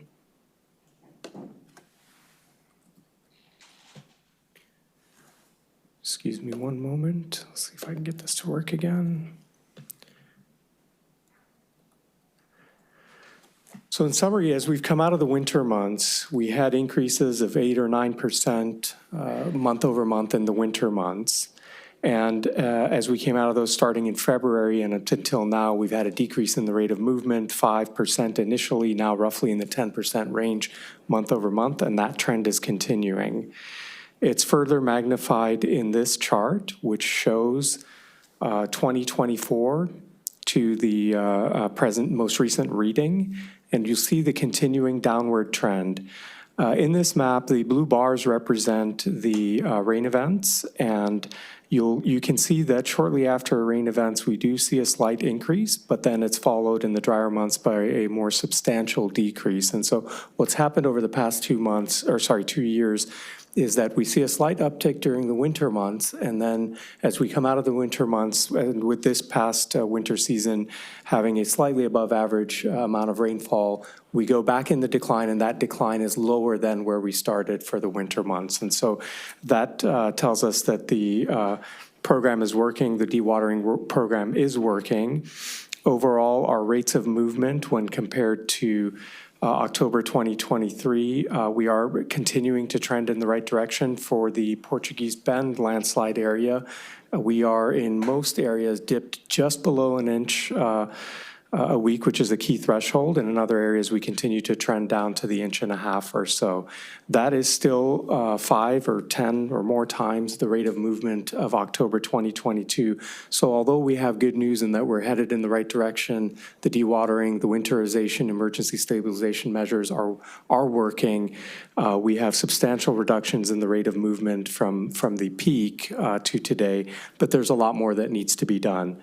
And that is also shown on PV Drive South and select areas of PV Drive South, where the factor of movement, the rate of movement is 7 times what it was in October 2022. So significantly higher rate of movement in certain areas and substantial differential, which again is problematic when you, especially on the road where you have certain areas that are moving slower than other areas, that's where you have the problematic differential movement. But again, I just want to emphasize that we're headed in the right direction. We have shown and demonstrated that the methods are working, but there's a lot more to do, and that depends on additional substantial funding. And with that, I'll go through the grant process and the grant applications. Council may recall that originally the city submitted for the BRIC 2022 grant, for which we received $23.3 million in federal funding with a $10 million required match. And that was before the acceleration to fund drainage improvements, fissure filling, and hydroggers or horizontal dewatering wells. After the acceleration, the plan changed to change the numbers and locations of the horizontal dewatering wells or the hydroggers and add deep dewatering, vertical dewatering wells, but still continue with the fissure filling and the lining. So the principles remained the same, but the work became more extensive. And a new estimate was prepared with the project costing nearly $49 million. And when the city learned that the BRIC program was being suspended, we applied for the HMGP program to fund construction with a federal amount of $36.5 million. The city's application is being advanced by Cal OES, which is a positive step. And we continue to seek funding for the other elements that are needed for the master plan. The city learned through discussions with Cal OES and FEMA that the BRIC 22 or the BRIC program was reconstituted, and therefore the BRIC 22 funding, the city has an opportunity to apply to repurpose that funding. And so the city is now, staff are now working to rescope the BRIC 22 project to another area of the landslide complex, and that is the Altamira Canyon area, Altamira Canyon and east, of the master plan to include lining Altamira Canyon and its tributaries, vertical dewatering wells and hydroggers, as well as Klondike Canyon, lining Klondike Canyon, hydroggers, and a dewatering well. The estimated cost is approximately $35 million. The remaining funding in BRIC is just short of $20 million, so there is a match gap. The city continued to seek, or staff continued to seek, additional funding for the last element of the master plan, which was west of Altamira Canyon, hydroggers, fissure filling, and dewatering wells. And the city learned that we could apply for the BRIC 2025 program. And again, as the city manager indicated earlier, had very, very short timeline to submit that application. We submitted that application. The BRIC 25 program federal funding is capped at $20 million, and so there is a gap of approximately $11.7 million. And finally, the Permanent Power Project, which is a congressionally directed local disaster pre-mitigation project the city was awarded in 2023 funding for approximately $2.1 million, of which approximately $500,000 is local match. And that is to extend permanent power to existing deep dewatering wells that are using generators, which will reduce costs and increase liability. That is the group of projects, and in summary, listed here, that is the group of projects for the mitigation activities. And as the city manager noted earlier, there is it's a significant number of projects, and a match amount. The match amount is also significant. In discussions with Cal OES and FEMA, we have noted that the match is beyond the city's means at this time. Cal OES and FEMA have informed us that they will work with us to identify viable avenues for closing that gap. And I will note that although it may appear that the city is not in a position to match that grant at this time, the city is not obligated to take any funding at this time. Today, we're not obligated to take any funding, and should we reach a point where we cannot come up with the match, the city would not be obligated to take the funding until we make the decision to do so. And Ramsey, I just want to point out while you've got this chart here, that this includes 8 grants, which include the buyout program through hazard mitigation. We are working with Cal OES to see if we can get an advance on the match that is needed to initiate that process. So we're having conversations, and I'm hopeful that in the next 2 weeks, I'll have a clear direction on how that will apply. But keep in mind that all these grants include some of the congressional direct spending that were given to ADCLAD, KCLAD, as well as for the buyout program. And I'll just reiterate the last 2 on this table are congressionally directed spending that we are partnering with ADCLAD and KCLAD, and we continue to engage on a regular, at least weekly basis with them to move these forward. And that concludes my landslide update. I can pause for questions at this time or hand it over to our finance director for her part of the presentation. You want to finish and ask questions after? Yeah. Okay. Yeah. please. Thank you, Vina.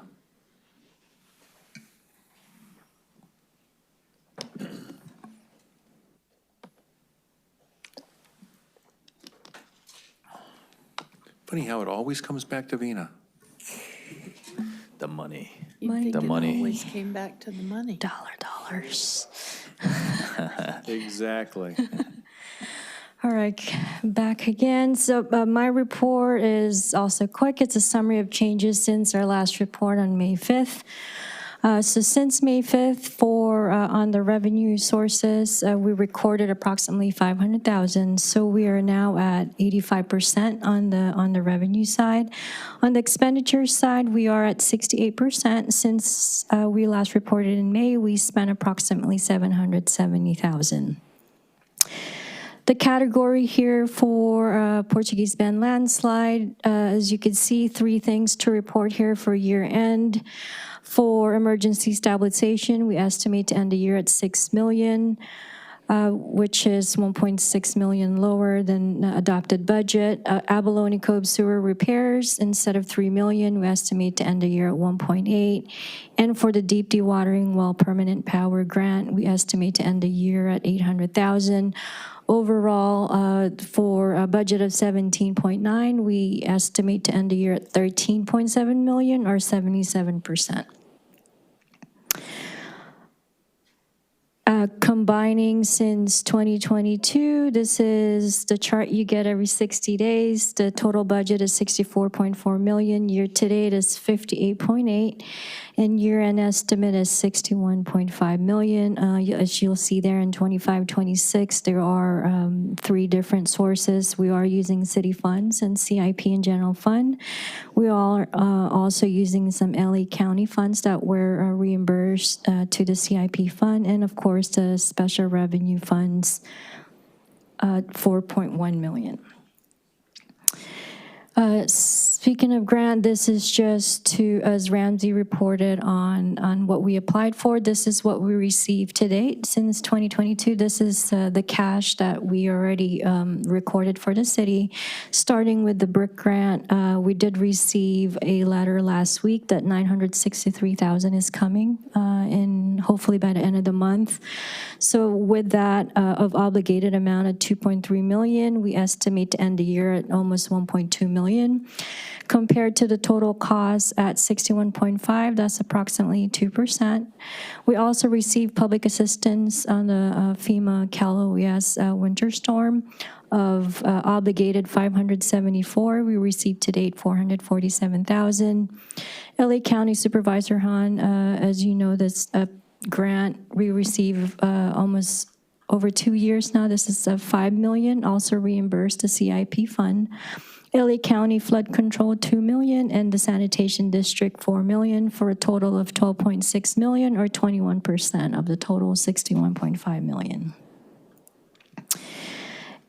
And this slide here is just a breakdown of the brick grant that we receive, or we're about to receive by the end of June to date.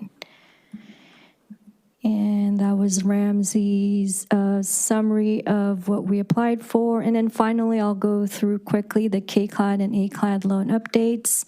As you know, no changes on the ACLAD. They have spent all the 1.6 million loan.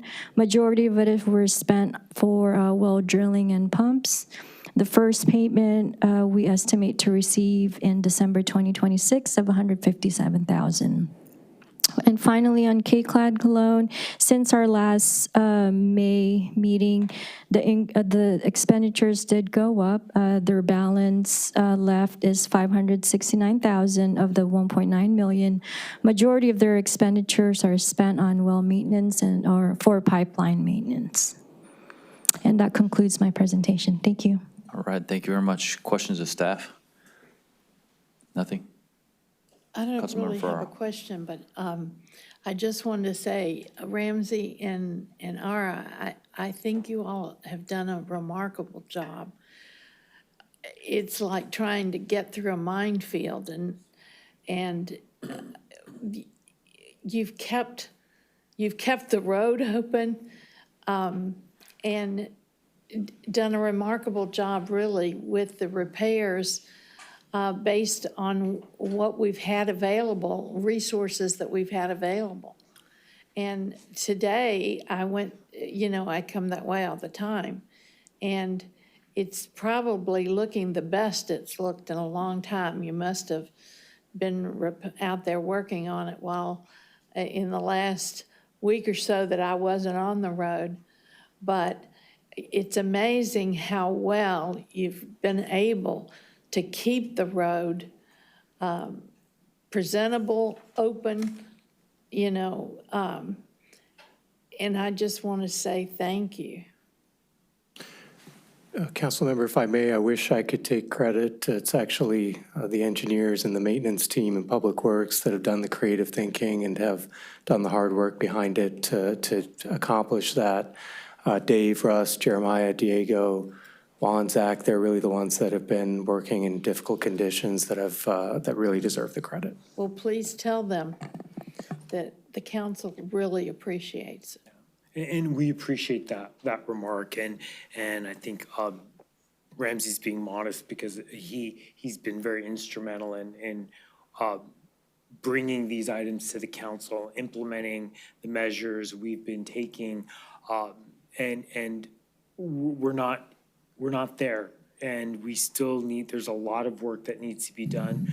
We have a remediation plan that has a price tag hovering around $150 million. And we're very hopeful that through these various grants and the partnerships that we have, and we have very tight partnerships with Cal OES and FEMA. You didn't hear me saying that about 4 years ago. I can say that very confidently, the relationships that we have, and they're here to help us, and we need their help. There's a lot of work that needs to be done. We also have a forecast of a super El Nino that may arrive late this summer with tropical storms. We are very much mindful of that. We have to make sure we have measures in place to be prepared and ahead of the weather. And so we are constantly, all of us are talking about those forecasts. We're paying attention to the news. We're paying attention to what NOAA is putting out there. So thank you for that. I know, I look at the weather report every time and think about how it's going to affect the city. But I think what you all have been able to do, though, is to be as prepared as we can be, and hopefully it won't swamp us all. Right. None of us want to be complacent on this issue, and we will continue to ensure that we have plans in place to be ahead of any of the weather that is coming our way. Okay, any other comments, questions? Nothing?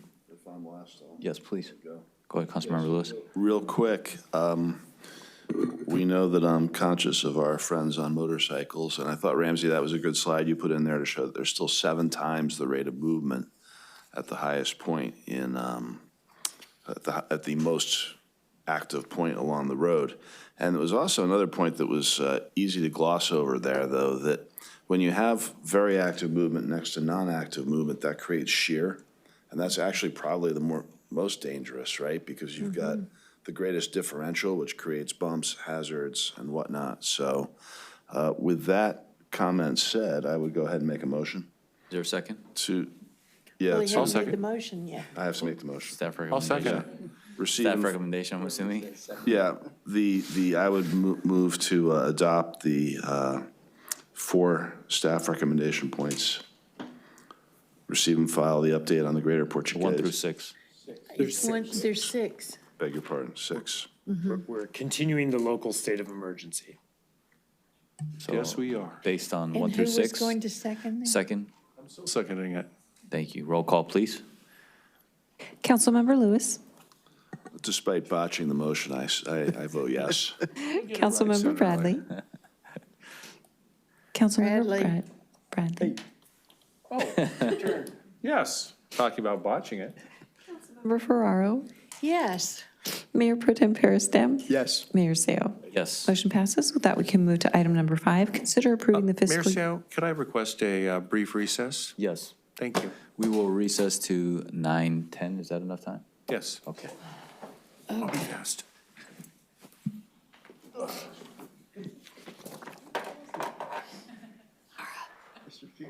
Ara.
Clerk?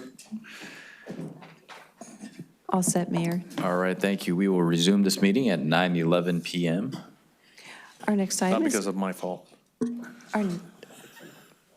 our next item then is item number 5. Consider approving the fiscal year 2026-27 Los Angeles Sheriff's Department service level authorization for public safety services and receive a fourth quarter status update on the Public Safety Division. I do not have any requests to speak. Thank you. Staff report, please.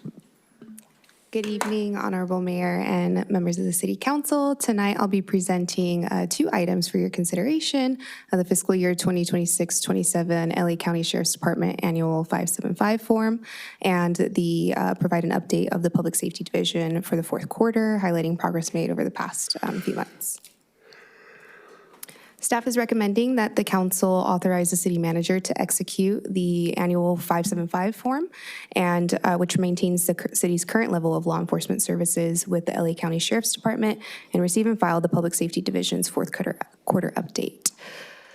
The city currently receives, if you could go back, Catherine, thanks. The city currently receives law enforcement services through a regional cost share agreement with Rolling Hills Estates in Rolling Hills. Under the current allocation formula, RPV is responsible for 68% of the contract cost, RHE is 28%, and Rolling Hills is 4%. In 2024, the city entered into a 5-year municipal law enforcement services agreement with LASD that runs through June 2029. However, each year, the City Council must approve what is known as the annual 575 form, and this document establishes the specific staffing levels, patrol resources, service minutes, and personal assignments at the LOMITA Sheriff Station. Over the last decade, the city's LASD contract has increased approximately $6.7 million to nearly $8.9 million. While the increase for the upcoming fiscal year is 3.6%, it remains generally in line with regional inflation trends. The primary factors driving these increases continue to be personnel-related costs and rising liability trust fund contributions. What's going on down there? Despite the cost increase, the city will continue receiving the same level of service as the prior fiscal year. The contract provides approximately 2.46 million service minutes, or just under 41,000 service hours annually. These services include patrol operations, calls for service, investigations, traffic enforcement, crime prevention activities, and community policing functions. The largest portion of that contract consists of the 56 patrol deputy units, or our line deputies, that provide around-the-clock coverage and respond to calls for service for the city of RPV. These deputies are deployed across 3 daily shifts and are contractually required to maintain minimum patrol coverage, regardless of vacancies, vacations, or any employee absences. Based on current deployment levels, we will approximately see 3 patrol cars during the early morning shift and daytime shift, and approximately 4 patrol cars during the evening shift when activity levels tend to be the highest. Now, this does not mean that, next slide, Catherine. Thank you. This doesn't mean that only this number of patrol vehicles would be throughout the peninsula at any given time. In addition to the dedicated contract 56-hour units, again, also known as the line deputies assigned to RPV, we have additional resources, including 3 detectives assigned to the surveillance and apprehension team, the SAT team, our 2 core deputies, our 2 traffic enforcement deputies, and a motor deputy dedicated to traffic safety efforts throughout the peninsula. Due to countywide staffing shortages of over 1,000 vacant deputy positions, LASD is currently operating still under the growth moratorium, meaning contract cities may maintain or reduce services, but we are not currently permitted to increase any service levels. As mentioned earlier, one of the main factors contributing to the growth is the liability trust fund surcharge. The surcharge is applied countywide and helps fund legal settlements, attorney fees, insurance costs, and other liability-related expenses associated with LASD operations. Over the past several years, the surcharge has increased from 11% to 14.5%, making it one of the most significant contributing factors to the annual contract increase. At this time, LASD has not indicated whether those costs are expected to stabilize in the future. And moving on to the next portion of the presentation, given the increasing costs associated with the law enforcement services, as you all know, City Council established the Public Safety Division in 2023 to enhance public safety through non-sworn staff with data-driven operations and community engagement. The division's mission remains focused on enhancing LESD services, increasing visibility in the community, and improving communication and responsiveness to resident concerns. Our division strategy is to enhance public safety through community engagement, so building relationships with residents via HOA meetings, other businesses, and help to us identify concerns and improve communication throughout the community. Through data analysis, we use crime data, service requests, and emerging trends to help direct resources where they can have the greatest impact. We also have directed patrols for our public safety liaisons that they conduct throughout the neighborhoods, parks, schools, businesses, and areas to increase visibility and identify issues or deter the current issues that were presented to us. We also coordinate with LESD. The division serves as a bridge between the city and the LOMITA station to help facilitate communication, coordinate enforcement efforts, and respond to community concerns. And lastly, our non-sworn services provided by our public safety liaisons.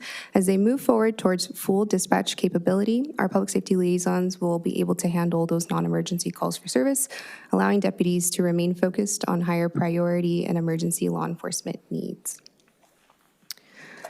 The division is now fully staffed and consists of a public safety manager, senior admin analyst, a field training officer, and 2 public safety liaisons. During the fiscal year 26-27 budget process, the City Council did direct staff to defer funding for 1 vacant part-time public safety liaison position, resulting in approximately $41,000 in savings, while allowing implementation of the program to still continue on schedule. Some of our quarterly accomplishments. Throughout the quarter, PSLs continue neighborhood patrols, monitored public safety concerns, supported code enforcement investigations, assisted public works with traffic-related observations, and served as additional eyes and ears throughout the community. Staff also coordinated a significant multi-agency response for the annual BMX gathering on the peninsula. Through proactive planning and regional coordination, agencies were successfully prevented participants from entering the Portuguese Bend landslide area and protected open space and trails. I just want to give a huge shout out to LOMITA Sheriff Station and PVE Police Department for helping us divert those bikers from our area. Additionally, staff continue to make progress in modernizing the Neighborhood Watch program in partnership with our Neighborhood Watch coordinator through online registration, improved communication tools, updating records, and development of a future public safety notification platform. We do hope to have all of these elements in place and up and running by August to launch for National Night Out. And we do encourage residents to sign up for Neighborhood Watch. I can't stress the importance of being aware and reporting anything and see something, say something for our community. So please register for Neighborhood Watch if you haven't already. Moving on to crime trends, staff continues to monitor crime trends in partnership with the LOMITA Sheriff Station. Recent data shows decreases in both residential burglaries and vehicle burglaries compared to the same reporting period as last year. However, fraud-related offenses and forgery continue to be areas of concerns, and we are actively monitoring and developing ways that we can inform our community to avoid falling into these types of scams. In addition, targeted enforcement operations continue through the city, both with our public safety liaisons and with the SAT team, including traffic safety initiatives, public awareness campaigns, and directed patrol efforts. We designed this to increase visibility and hopefully to deter criminal activity. Looking ahead, staff also continues to work with the LOMITA Sheriff Station and our neighboring cities of Rolling Hills Estates, and the city of LOMITA regarding a regional cost share drone program for 4 drones, with RPV being the proposed budget of $55,000 for the program, budgeted in fiscal year 26-27. The proposed program would support disaster response, traffic collision assessments, special event monitoring, and situational awareness in difficult to access areas, especially on our trails. Staff will return to City Council with a formal recommendation in the near future and an MO agreement for Council's consideration.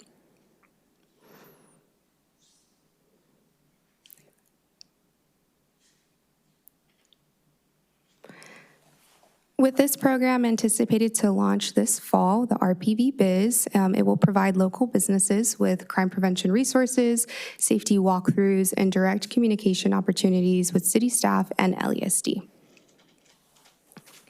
More to come is also a handful of municipal codes to be updated and amended to clarify and strengthen enforcement for loitering, public nuisance, median safety, and noise disturbances. The Public Safety Division continues to advance its mission of supplementing and enhancing services through LESD, through proactive community engagement, data-driven operations, and non-sworn public safety resources that provide that additional value to our community. Staff therefore recommends that the City Council authorize the City Manager to execute the fiscal year 26-27 annual 575 form and receive and file the fourth quarter Public Safety Division update. And that concludes my report, and I'm happy to answer any questions that the Council has. All right, thank you very much. Any questions? Mayor Pro Tem. Thank you, Mayor. One question. We have $70,000 this current year allocated to overtime, and we have $70,000 next year allocated to overtime. Do we use that up? We try our very best to use that, as overtime is optional for the supplemental overtime, so LESD is not required to fill that. But as of right now, we have about $40,000 spent, and we're on track to spend another $15,000 for the remainder of the fiscal year. Okay, I understand. I understand that about the resource and the request, and if staff is, your folks are available. I was just curious to know, where do we use it or not? I know we have special events as well that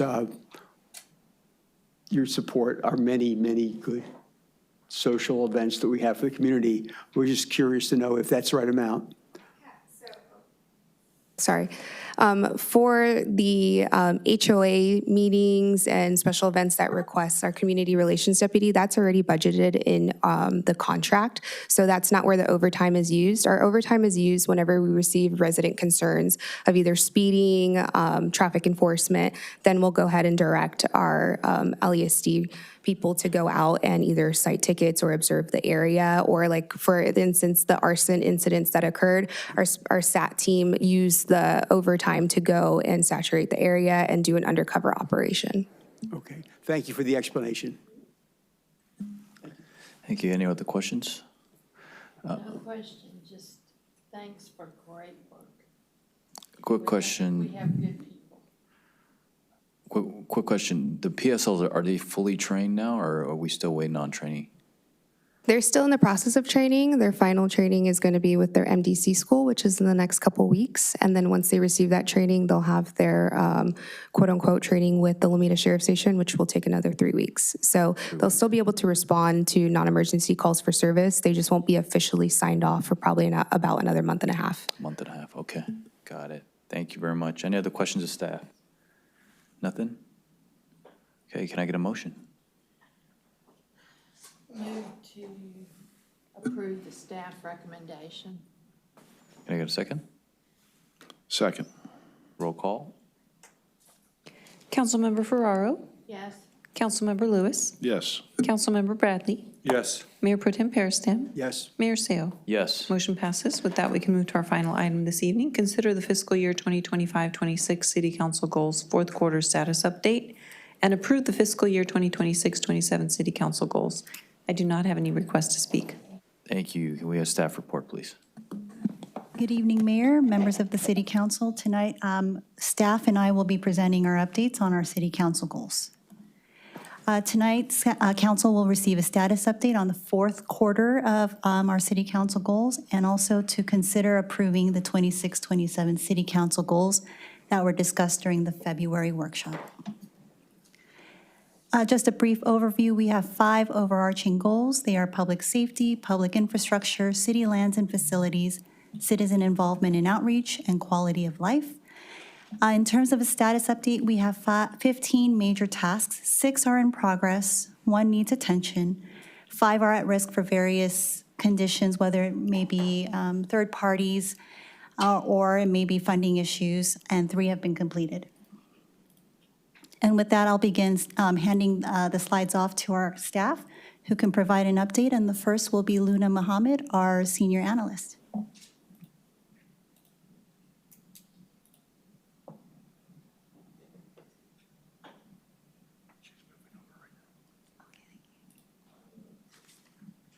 Luna, can you hear us?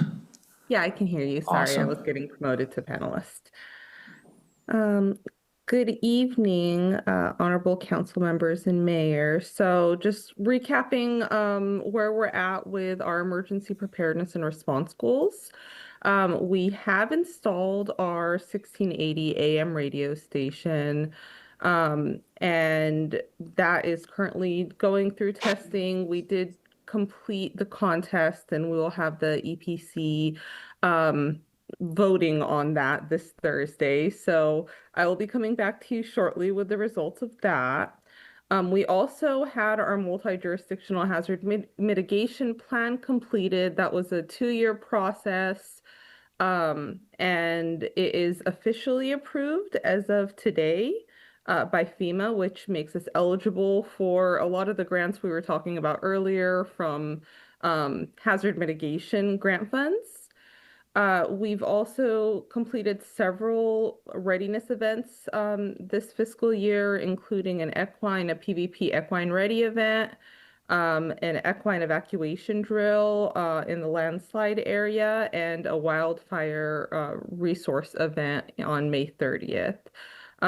Those were really well received and provided some great presentations and booths with information on everything from preparedness through mitigation and response for the residents. What's to come is several more plans. We do need to go through the gambit of all of the potential scenarios and emergencies for planning. That includes mass care and evacuation planning. This last year we were awarded, and we're waiting on the award letter, but we've been approved for a state Homeland Security grant to develop a peninsula-wide mass care and evacuation plan. So hoping to get that started shortly as soon as we receive that letter.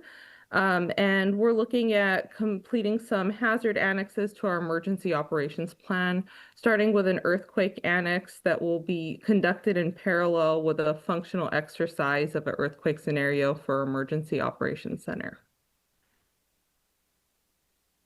Thank you, Luna. Public Safety Manager Jennifer Schmid will present the next 2 slides. All right, for the first slide, for crime reduction and traffic safety, this does recur annually. This doesn't mean that we've solved all crime reduction and traffic safety.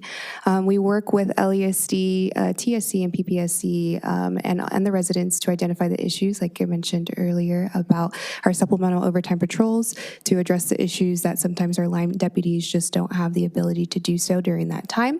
Our public safety and reimbursement program, which is our security camera rebate, we've awarded $6,000 for HOAs that have the security cameras at the entrances and exits of their neighborhoods, and $500 for individuals who purchase a security camera for either the front of their home or the sides of their homes. For outreach, we do campaigns on social media and reach out to schools for holiday crime prevention, safety, traffic and e-bike safety, emergency preparedness, and with the influx that we saw with fraud, on tax safety tips. For the Public Safety Division itself, we are still in progress with 75% of completion. Another campaign that we do is the 9 p.m. routine, as well as e-bike safety and training in partnership with LESD.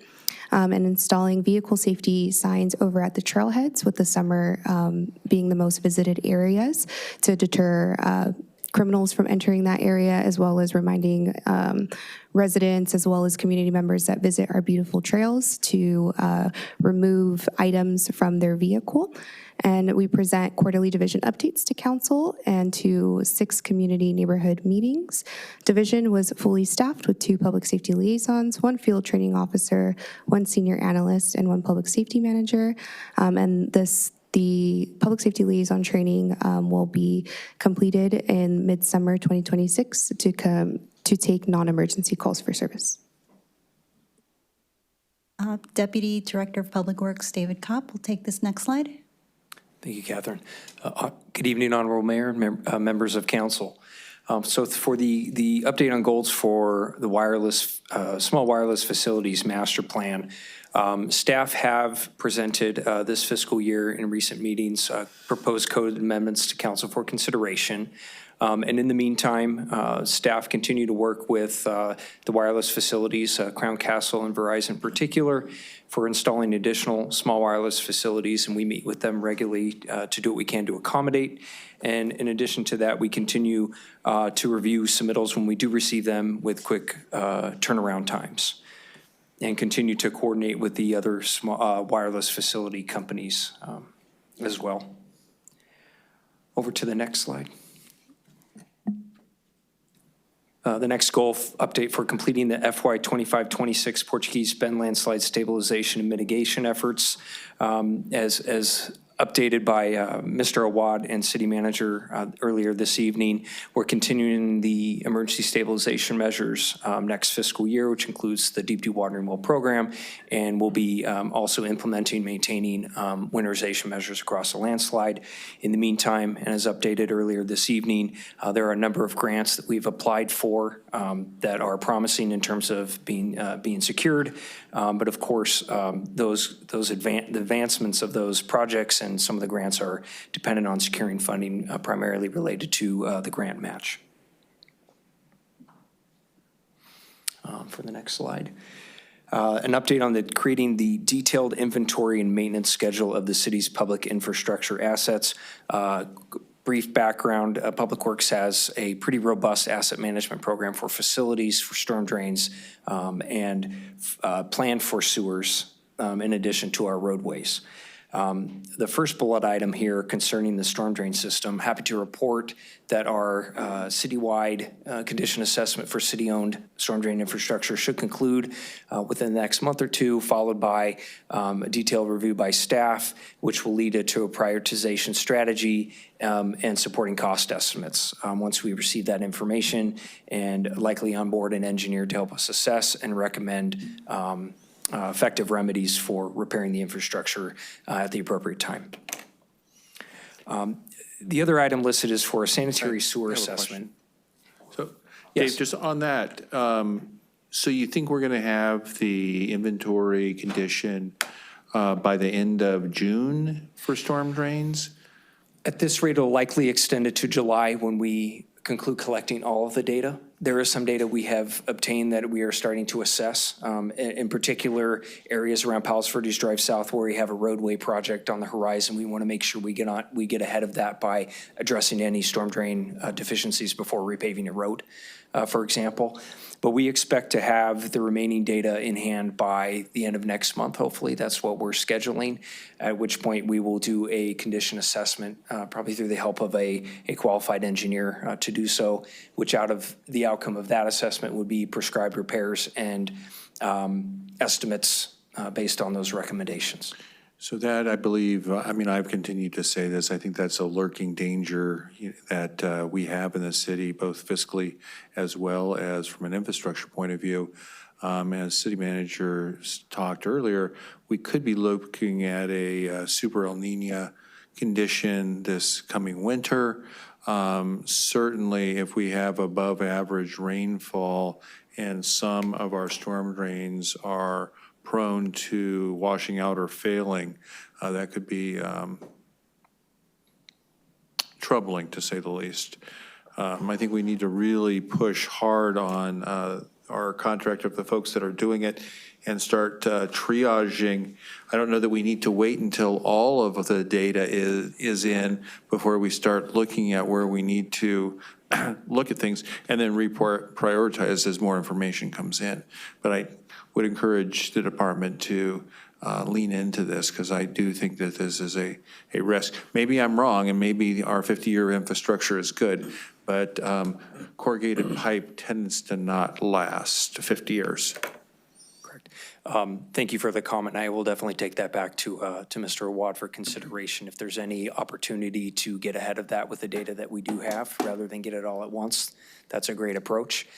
In my experience with pipeline rehabilitations, it does not take much time after getting the data to figure out what you need to do and how much it's going to cost. So in terms of breaking out maybe some urgent necessity or immediate need before a super El Nino, that is certainly something that can be facilitated. But needless to say, we just approved the budget, and there is not major storm drain repair in that budget because we have not identified it yet. So if we are going to make a major change to the budget for a major capital repair project, we need to know sooner than later. Understood. Thank you. I'm going to build on that. The first dumb question. So creating a detailed inventory can mean one of two things, and I want to understand exactly where we're at in the process. So an inventory is a list of all the sites in the city to which this could apply.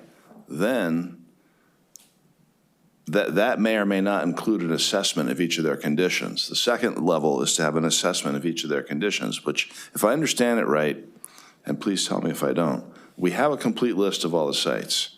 We have an incomplete list of the assessment of the condition of each one. We have a partial list, and you're continuing to work on that. And then from there, we go fix them. Am I right? That's correct. Okay. Along with that list, it'll be ordered in terms of recommended priority and an associated cost estimate to implement the remedy.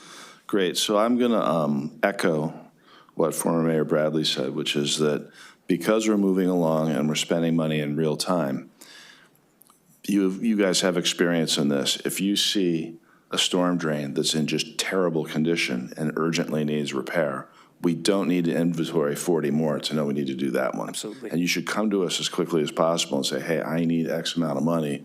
This one is a disaster waiting to happen. Let's go. I would urge that. Thanks. Thank you.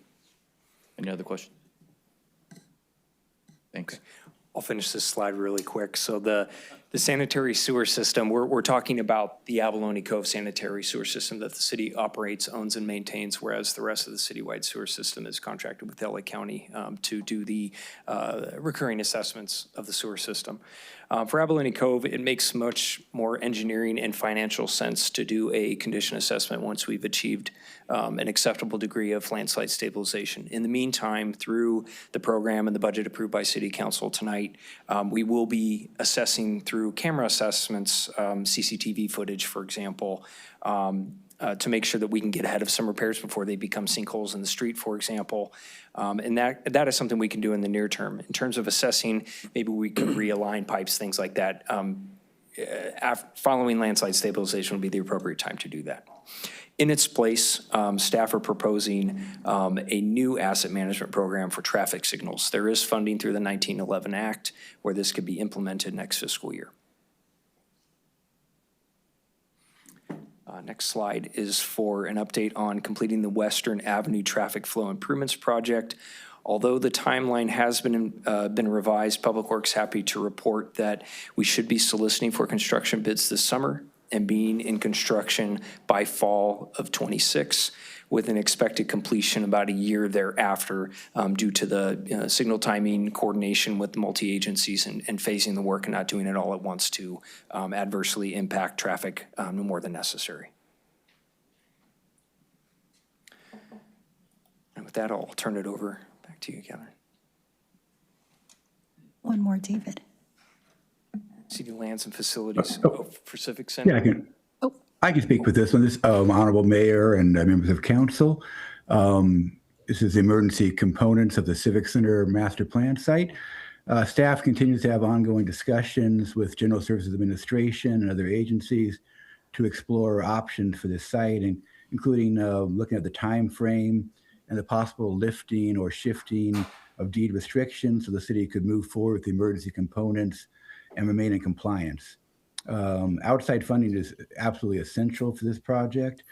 City has submitted congressional earmarks to fund this project and is also pursuing grant opportunities as well. Thank you, Matt.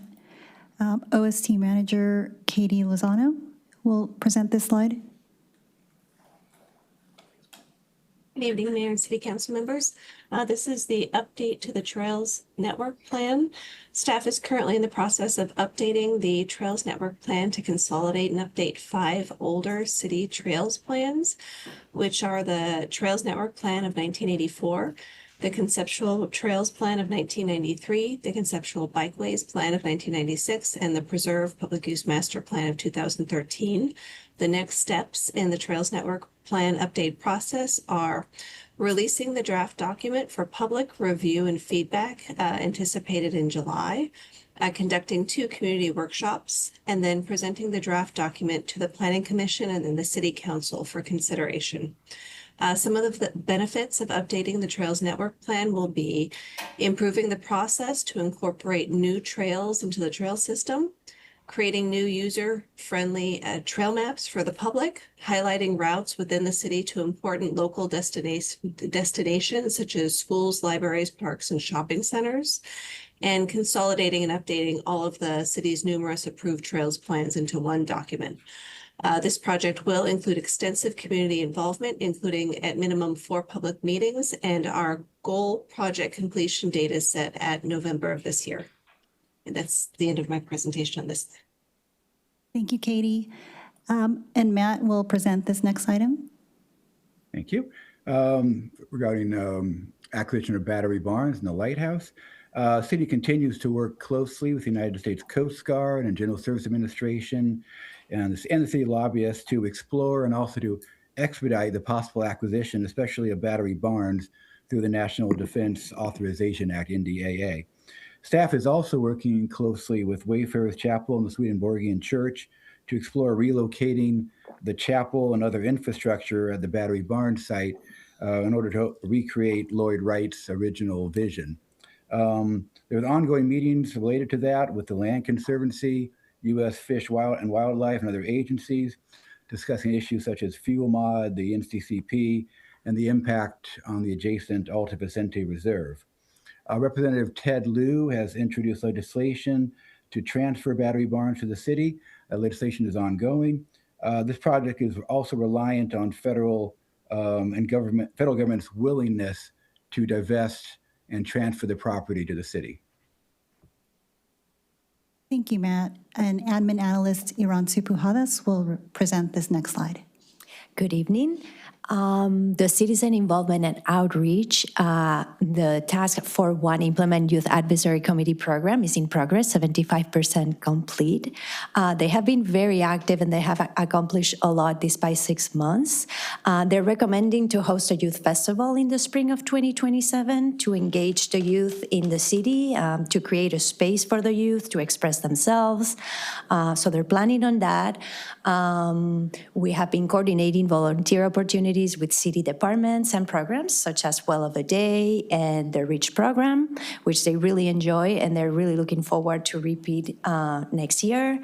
And they're also collaborating with RPV TV and the city's PIO to create different content for our social media channels and some social announcements, mainly in mental health for the youth, emotional health. So if you watch our RPV TV, you can see them introducing the committee and introducing other committees that is going to be happening soon. So we're looking forward to that.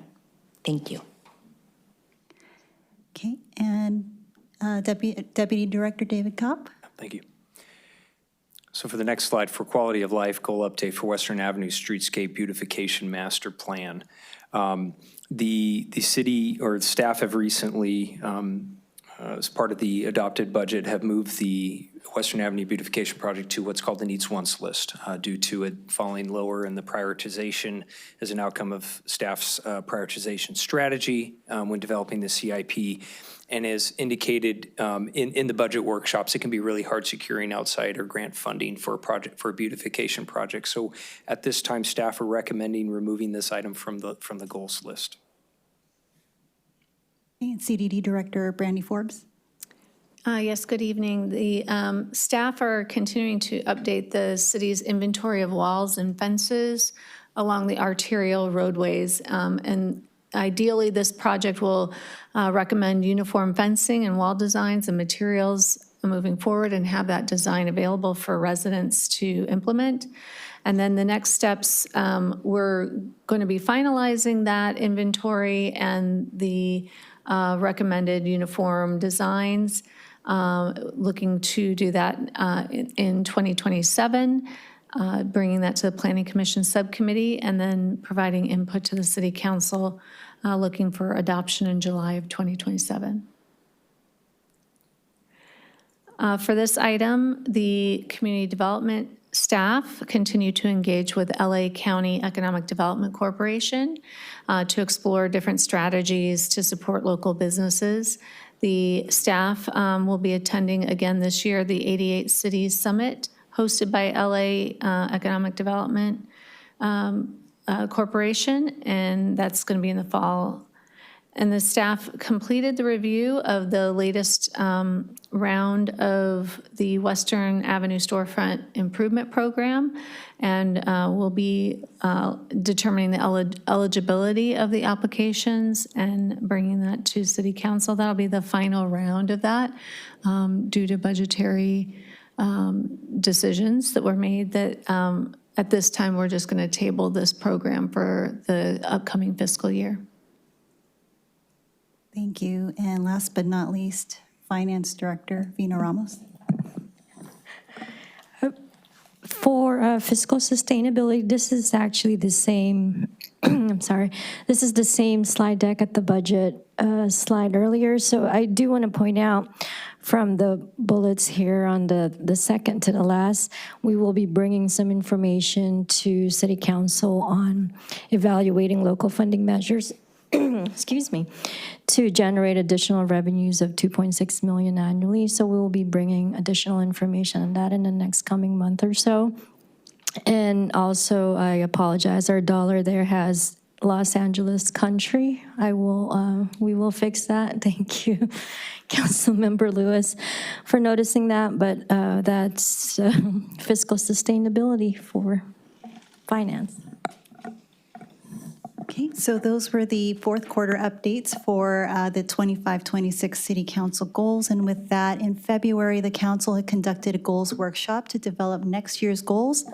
And the following few slides includes those goals that were approved. Most of those goals are continuing onward from this fiscal year if they were still in progress. And they also include recommendations from city committees and staff. So briefly, the Planning Commission recommended continuing the arterial fences and walls master plan and any efforts to support and grow local businesses. The CCAC recommended to continue the EOC master plan with that committee providing input on design and development, and to also continue pursuing the acquisition of battery barns. The EPC recommends to continue emergency preparedness efforts, but emphasizes community awareness on disaster readiness, mitigation, and hazard-specific education. And the FAC recommended moving up fiscal sustainability and priority listing from fourth to first in that category, to add a risk assessment review for major capital projects, include education and outreach efforts to improve understanding of what fiscal sustainability means, and to consider revenue enhancement such as a potential transient occupancy tax increase. IMAC recommended to remove the Western Avenue Streetscape Beautification Master Plan until funding is secured. TSC recommended updating the Neighborhood Traffic Calming Program Guide to be consistent with traffic request frameworks, and to also develop a strategic plan for speed management for arterial and residential streets. And the YAC did not have any recommendations at this time. Staff also recommended a few items. Under goal number 1, it would be to remove the task to increase Alert South Bay and MyRPV registrations, only because it's a routine part of our operations, and to replace it with preparing annexes to the EOP, starting with an earthquake annex.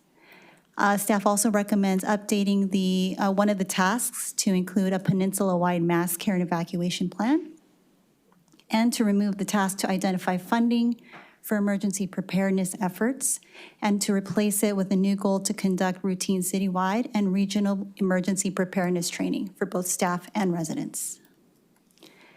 Staff also recommends establishing quarterly meetings to educate residents on crime prevention strategies through the new Public Safety Division, and to also meet with the business community on similar issues, and to broaden the task to implement a small wireless facilities master plan to generally be to expand wireless coverage citywide. Under goal number 2, public infrastructure, staff recommends an asset management program for the sewer system and replacing it with the traffic signal management, asset management program, as Deputy Director Kopp had mentioned. Staff will reintroduce the sewer system asset management once land movement stabilizes. And under goal 5, quality of life, to remove the storefront improvement grant as a cost savings measure for now, and possibly reintroduce it in future years if needed. And our recommendations for tonight are to receive and file a fourth quarter status update on this year's goals and to approve the 26-27 City Council goals that were considered at the February workshop. And that concludes our report. Thank you very much. Councilmember Bradley. I was going to make a motion to receive and file and approve our 26-27 goals. Can I get a second? Thank you. Roll call? Councilmember Bradley? Yes. Councilmember Ferraro? Yes. Councilmember Lewis? Yes. Mayor Pro Tem Peristam? Yes. Mayor Seo? Yes. Motion passes. With that, we can move to our future agenda items. Anyone have any future agenda items? I do have one. I'd like to to see the code amendments for the cell phone ordinances again with For the what? cell phone ordinances that we talked about, the amendments that we did. It didn't pass the first time. I believe there was input from Councilmember Bradley and some of the additions that we wanted, so I'd like to re-see that, please. Certainly, Sooner we'll rather make than note later. of that. That is to bring back the wireless ordinances that deal with the public right-of-way as well as on private Correct. property. And we'll put that on the agenda, and most likely we'll split, instead of combining the two, we'll split them so that you can address each of those code sections. Yeah, that way you can digest it. Correct. Yeah. Is there anyone else? Okay. All right, next item. Our City Council oral reports. Anyone have any oral reports? Well, just that 3 of us went to the Ice cream social. ice cream social for the, which homeowners association was it? Rolling Hills Rolling Hills Riviera. Yes, and they were all so nice and glad we came. And the ice cream was oh so good. And then they had lots of toppings. Accoutrement. Yes. I, of course, only ate the fruit toppings. I did not eat any of the candy toppings. You didn't eat the ice cream either? That's not true. Anything else? Also, that Yes. a number of us had the opportunity to attend the Chamber of Commerce Street Fair, Correct. which was a very successful event, as it is every year. And it was, again, perfect weather. You know, it's summer. Though I think we do need to help publicize this, the chamber event.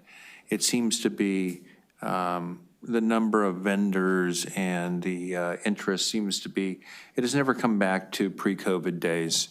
So I think under the heading of what we were talking about for helping publicize the Green Hills Memorial Day event, which is phenomenal, I think we need to make a concerted effort to help support the chamber, all 4 cities, and see if we can get out more people. It certainly is not what it was 5-10 years ago. So I'd like to see it comes back to its former glory, because I think it is a great time. Understood. All right. Is that it? It was nice that all 5 of us went to the Green Hills service. Yeah. Only city that did. Yeah. That's true. Just noting. All right, if we don't have anything else, I will adjourn this meeting at 9:55 PM. Thank you very much, everyone.